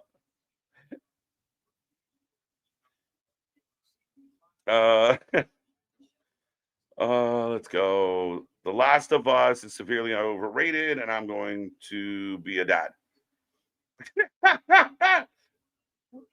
I don't know how, like, congratulations. But yeah, no, I like The Last of Us. I like The Walking Dead slightly better. And maybe recency bias, but I think it's okay. It's a fatal floorway. Jose, put him. I got that one. That one didn't get by me. I like it. Where's my fucking drum roll? Genius.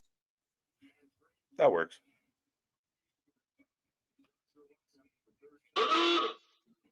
That's not it.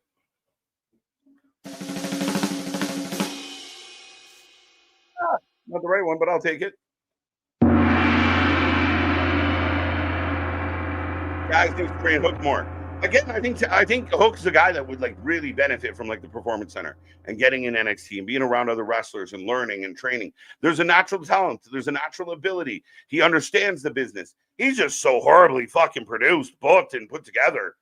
Fucking hell. Help me. Help him. Somebody save this kid. They are just letting him look like shit. I remember 2 years ago, people wanted to give him Wrestler of the Year because he was young and hot and on the scene, and he had won a couple matches. People were like losing their fucking minds. What catch? Oh.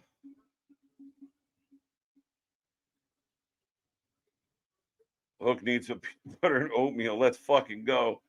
A true veteran wrestler, Joe White, for the right facts. That's how it's supposed to be.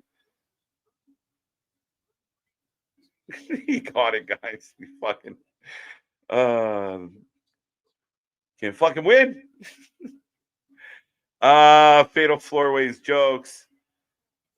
That I'm going to be a dad is one of the characters telling the other girl.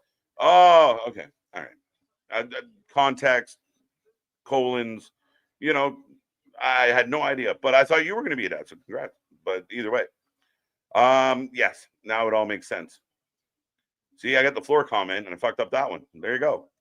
Hook is a badminton bird here. It's just, again, he's throwing bombs at Joe. And Joe almost devastates his kid forever. That was a power slam of such epic proportion. Holy fucking shit. People who say on the scene are old. Fuck.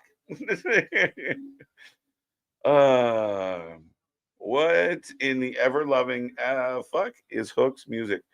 Yeah, I don't know what happened. It changed. I'm pretty sure it changed, right? And I don't know. It doesn't fit his character at all.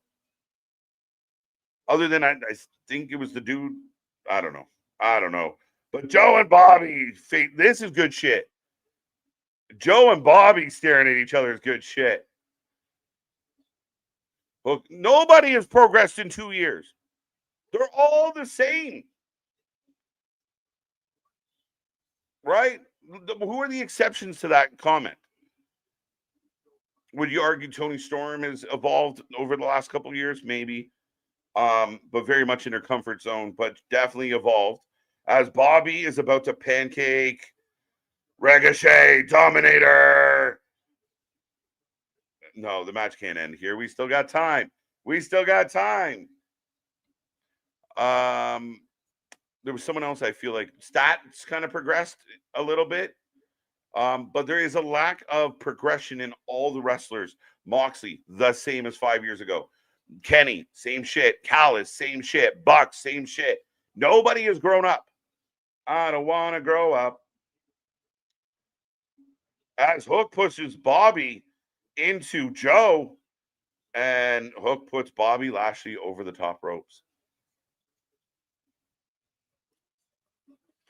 Davey Boy Smith would look at Hook and say, "What the fuck?"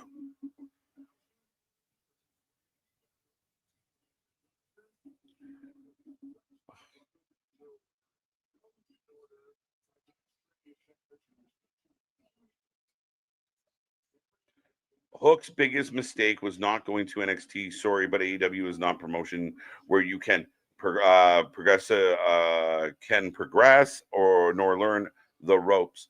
No, it doesn't feel like that, Rance. Like my suggestion to anyone out there is go to a good place that can help you develop your skills as you work. If you can work on the indies and manage to go to a school or kind of be hooked into one of the schools that are putting on shows, it would be hugely beneficial if you can't go the NXT route. But I don't know. I mean, we see people, but again, there's a lack of anything new, anything exciting. And actually, Ricochet might be one of the guys that actually has evolved. I've been trying to give Ricochet some love with Shooting Star, a 7-year itch. Hook sticks out like a sore thumb in this match. He really does. He's getting exposed. And he's taking the bulk of the punishment, to be real. The vets are sliding out and let the Rook just eat everything. Oh, Hook. Kachachime. Bobby and Joe get, yeah. Ricochet flying. Love it. Ricochet's biggest mistake was leaving WWE. He was in a good storyline with Braun Breaker. Hindsight 2020. I think I'll say what I said at the time, Byron. I think there was a higher ceiling for Ricochet in AEW than WWE, to be 100% honest with you. So I don't fault him that if Tony Khan was willing to pay him more money, which by all reports he did, and that more money leads to a higher ceiling for you career-wise. We're setting it up. Look, Joe's got to stand there like a fucking idiot. But we get the spear into the muscle buster. I hate when they do shit like that. 450. Messy, but good. Yeah, Danielson on commentary is starting to bother me. He's too raw. He's like old Michael Cole. Hook stayed under Taz for nepotism to an extent. I mean, again, I think there's enough. Like Taz is a strong enough guy that if his kid wanted to go to NXT, his kid can go to NXT and he worked for AEW. I think that's fine. Then, I mean, again, the nepotism gets Hook in the door at AEW. That's the other part of it is he goes to NXT. He's got to try out. He's got to push. He's got to, be one of the guys and make it work. AEW didn't have to do any of that. He gets a he gets a 6-figure contract just for showing up. But everybody back to the outside. Ricochet with a chair to Bobby. Bobby no-sells the chair. Not a bad match. It's boss time. Oh my God, dude. You just gave me like the cringe. Like I got a chill, a butterfly. You just saying it. Ugh. Fucking hate it. Oh my God, I hate it. That's how Danielson feels to me right now. Just too peachy key. There you go. Joe gets the win. Bobby was on the edge, but Joe chokes out Hook and gets the win. And there you go. Again, I think we could have got here without this match. The match was actually good. I thought the match was good. Bobby's still mad at Ricochet, so we're still fucking with that shit.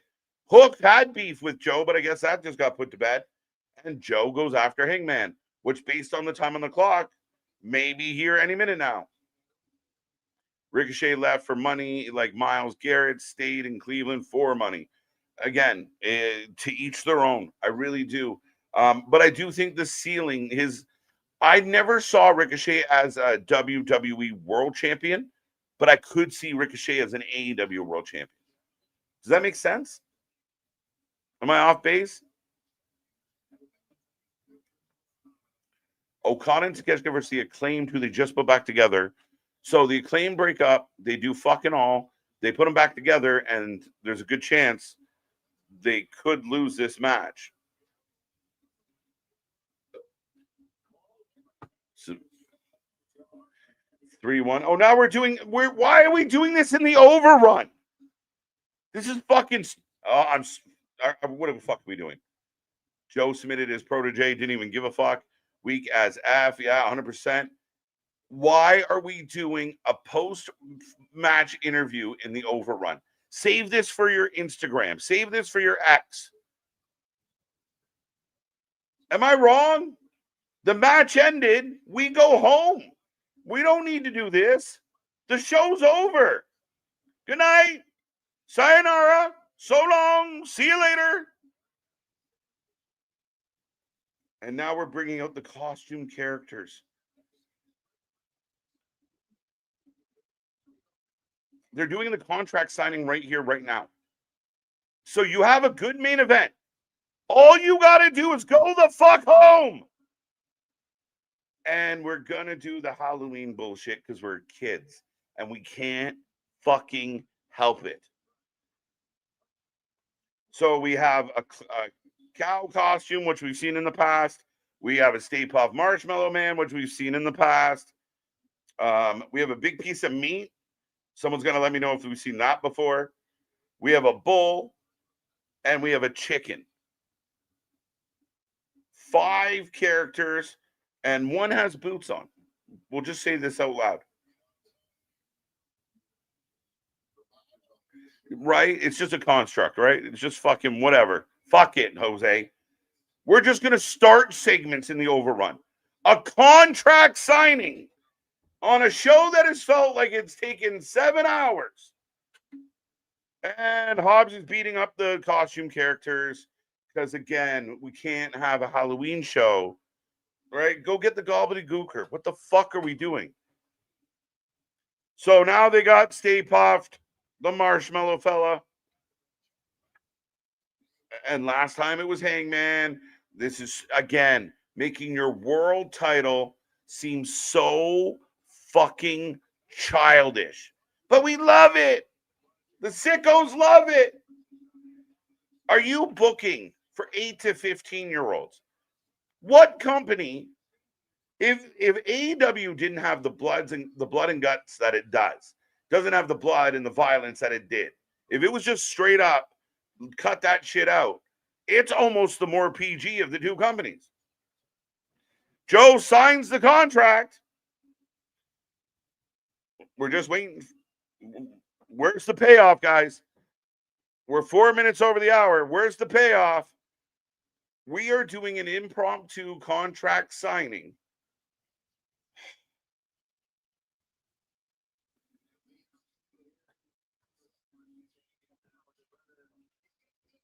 So you brought down 5 men in Halloween costumes and beat them up for no reason, for an apparent diversion.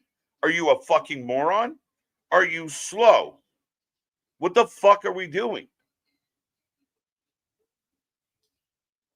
And we know the payoff's coming. They can't help it.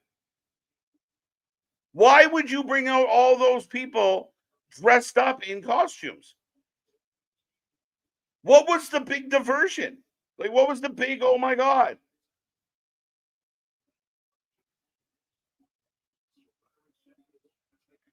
Now, if one of the fucking characters gets up and jumps in the ring and starts fighting, it's even dumber. Folks, we take a rating out of 10 at the end of every show. Make sure you get your rating in. Let us know how you feel about the show. Good, bad, indifferent. Let me know. What is this? What is this? What is this? Somebody help me understand. We are now doing a toast. Is Hangman... Wait. I think that's not Tony Schiavone, guys. That's not Tony Schiavone.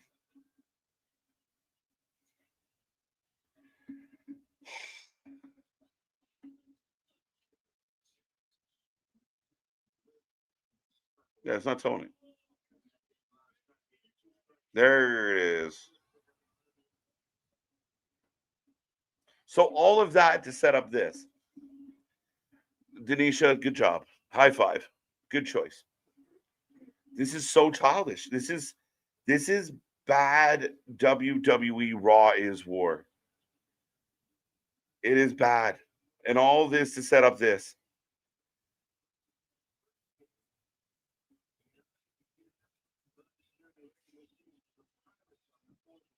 I think I'm going to show up on Friday dressed as the Phantom of the Opera now.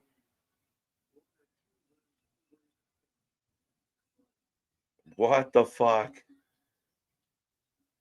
You don't do contract signings in an overrun. Does anybody not understand what the overrun is for or why it's used? And again, I'm just old guy yelling at cloud. Back in my day, we knew how to use an overrun. It's all kinds of fucking stupid. All kinds of fucking stupid. You dressed 4 random men up because that was the big trick. The list is very short in AEW that built their stock since the promotion debuted. MJF, Tony, Swerve, Ospreay. That's fair. I mean, we can make a lot of arguments there. What the fuck are we doing with this? Why is this happening? Why is it 10:08 and we're still watching this shit? They're still trying to hold him back. You don't need to hold him back. He got his moment. He's supposed to walk. They don't even know how to dismount properly. Like, they really don't. Like, Adam Page tricks the heel, hits his finish, and then he should roll out holding the belt above his head, smiling. I got one over on you, bro. I got you, bro. Why are they holding him back? You got your lick in. Why are they, like, dragging you out and you're screaming, I'm going to get him? You got him. You got him tonight. You don't even know how to fucking do that right. Dear sickos, help me understand. Fucking ruin the match for me now. The match was good. Just go home. Do that next week. Oh, but it's not Halloween next week, so we can do the fun stuff with the costumes. It's fucking remedial booking for stupid people. Period. It's dumb shit. It's childish. It makes no sense, but it is for the simplistic. If you can, again, it's just so childish, all of it. And why I think I get frustrated more than anything on that front is the fact that it's supposed to be this real, where the real, where wrestlers work, where the best wrestle, where it's about pro wrestling. And you give me this bad bullshit entertainment side of things with your main event guys. And again, it's more rinse and repeat, more run it back, more let's do what we did last time differently. Again and again and again and again. The same shit, the same shticks. And I'm sitting here live with you guys saying, okay, this is going to happen. It happened. Now this is going to happen. It happened. Now this will happen. It happened. Now this is going to happen. And I'm still trying to figure out why any of it happened in the overrun. Help me understand. Tell me you don't know what an overrun's supposed to be without telling me you don't know what an overrun's supposed to be. You're doing a fucking contract signing on the spot. Again, the thing with AEW's writing and booking and the way they do things, they get a really cool idea in their head and they get a real big fucking man chub about it. And they think, we got to do it. But they don't think about all the other shit. They don't give a fuck as long as they get to that end result. I think it'd be really cool if I dressed up like Schiavone and tricked him into fighting. Now we got to do all this other shit. And if you're going to do it in the 2 hours in the confines of the show. I understand if a match rolls into an overrun. But to start cutting angles in an overrun, all you're trying to do is pad your fucking ratings and it's not working. So stop it. Man, I just wanted to get out on a good match. I just wanted to get out on the good match and go the fuck home and stop. I just wanted to go home.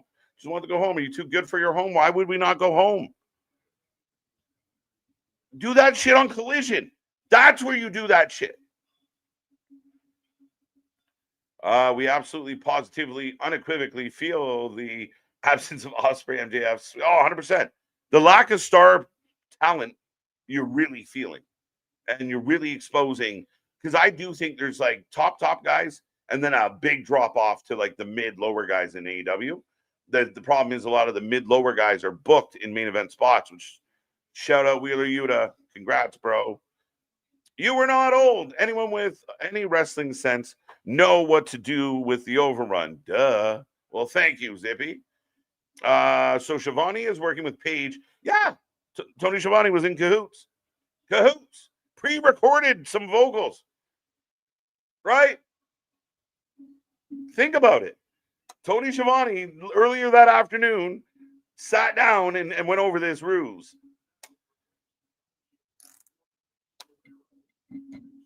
I hope that Ops kicks the shit out of Schiavone. Number one contender match, Joe still wins. But does anybody in that match tonight feel like a viable person? And even I extend this to Bobby and Ricochet as well. I didn't believe any one of these four men actually have a shot at beating Adam Page at Full Gear. Some people are going to say, "Oh, Bobby can't beat Adam Page." He could, but I don't feel like at this point, at this juncture, he feels like a viable guy. Hulk's not going to be world champion. Ricochet, well, if Bobby can't, then Ricochet definitely can't. Joe running this back, but are we running it back just because Joe's a guy that's good at what Joe does, and here we go. I don't think Joe's going to beat Adam Page at Full Gear. Do you? Does anyone out there think that's going to happen? Was MJF ever mentioned tonight? Not to my knowledge. I miss a lot of the words, though, Sean. I don't hear a lot of the commentary, mostly because it really hurts my brain. Their commentary, Danielson has made commentary worse, in my humble opinion. It is just four guys or three guys or two guys, depending on the night, but usually three or four, just literally sitting there, just awestruck by the amazingness in front of them. They don't realize, like, your job is not, I'm a fan of the show and I get to tell you, like, that's what I do. That's what I do while I'm sitting here. And they're doing what I do, but they're supposed to be telling a story. They're supposed to be conveying something. Somebody be the heel. Somebody petition for the heel side of things. Fucking Daniel Bryan selling the fuck out of everything hurts my brain. It hurts my brain so bad because I'm watching garbage on my TV, but Daniel's screaming and yelling like it's really cool and exciting, but I'm confused because I can't compute that based on what I'm observing. It makes it hard for a viewer when the commentary team is shit. The tag team number one contenders match and the main event was the highlight of the show. Facts. Oh, we absolutely, positively, unequivocally got that one. Love it. Thank you. 9-10. I'm way behind. 4 out of 10. It was truly a Fright night, but not in a decent way. It was a travesty. My rating for Dynamite, again, I might surprise a little people. I was going to give it a 6. I'm going to give it a 5 because they fucked up the end of the show. It should have a 6-ish because I thought the tag match with the Bucks and everybody was fun. Thought I had good energy. Again, we can beat down. I think Boston is right? I mean, you just kind of watch it for what it is. It was good for what it was. The main event was good up until the end. They fucked that all up. I thought the show was solid right up till Don Callis, and everything after Don Callis was everything I hate about AEW. Everything I absolutely hate about AEW got shoved down my throat for an hour. Don Callis and all that bullshit, none of it adding up, none of it making sense, even teasing the Young Bucks. Holy fuck, what are we doing? And then you have, Mercedes, you have Moxley, you have the fucking main event with all the extra bullshit. It's everything I hate about AEW in one half of the show. The rest of the show I liked. I actually was into it. Overrun these nuts. Fuck. I want to stop stepping on your nuts. You're making it hard to run the race. 4 out of 10. Got that one. 4 out of 10. Man Chub. I need that on the soundboard. The Fatal 4-Way match was fun. That's all I got. I turned it off a long time ago. No cross. There you go. Live in 3 minutes. Go check out my buddy Spaz when I get off here. It's like he's giving me the curtain call. Get off.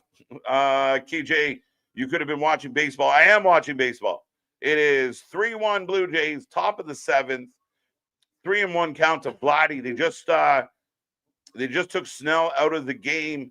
It looked like it was going to be a rough night for Snell, who gives up 2 home runs in the first 2 fucking batters of the night, but seemed to settle in after that. So here we are, Vladdy at the plate, 2 on, 2 out, and these are huge runs right now.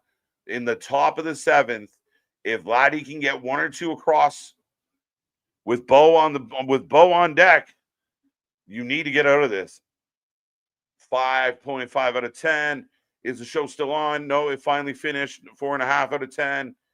Danielson is too drunk with the Kool-Aid. It's crazy.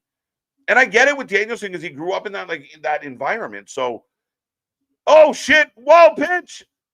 Yes. Barger in to score, I think. So runners on first and second, and 4-1 Blue Jays, top of the 7th, and one of their best bats coming up the plate right now. Danielson on commentary is too much baby face in the commentary. Everyone's just so happy to be there, and everyone's just filleting everybody. Like, oh, you get a tug, they get a tug for everyone. Like, it's just nobody says anything negative. Like, nobody says, well, that was stupid, or why the fuck was, we need JR. Shout out JR, we love you. Somebody's got to point out some of the dumb shit. 4 out of 10. Fuck's sake. No MJF, 6 out of 10. 5.5 out of 10. Has the women's blood and guts bill taken a backseat to the hater announcement in the 2 months ago? The hater announced in 2 months ago. The blood and guts kind of took a backseat because of the tag team titles.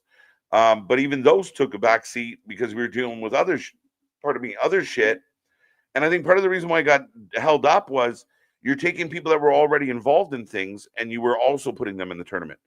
So instead of going in talent that you're not using and putting them in the tournament, you are waiting on things to finish so you can then add women to this tournament.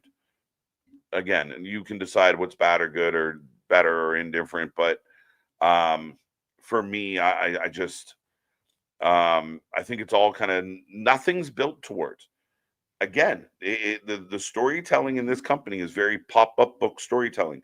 It's very, we start at point A, we jump to point B, and whatever happens between point A and point B is meaningless.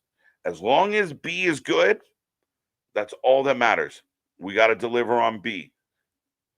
Sometimes they do, sometimes they don't, but they are putting pressure on their matches and their wrestlers of, your whole build sucked, so the only way people are going to like this is if you get to the pay-per-view and actually fucking bang out a good match.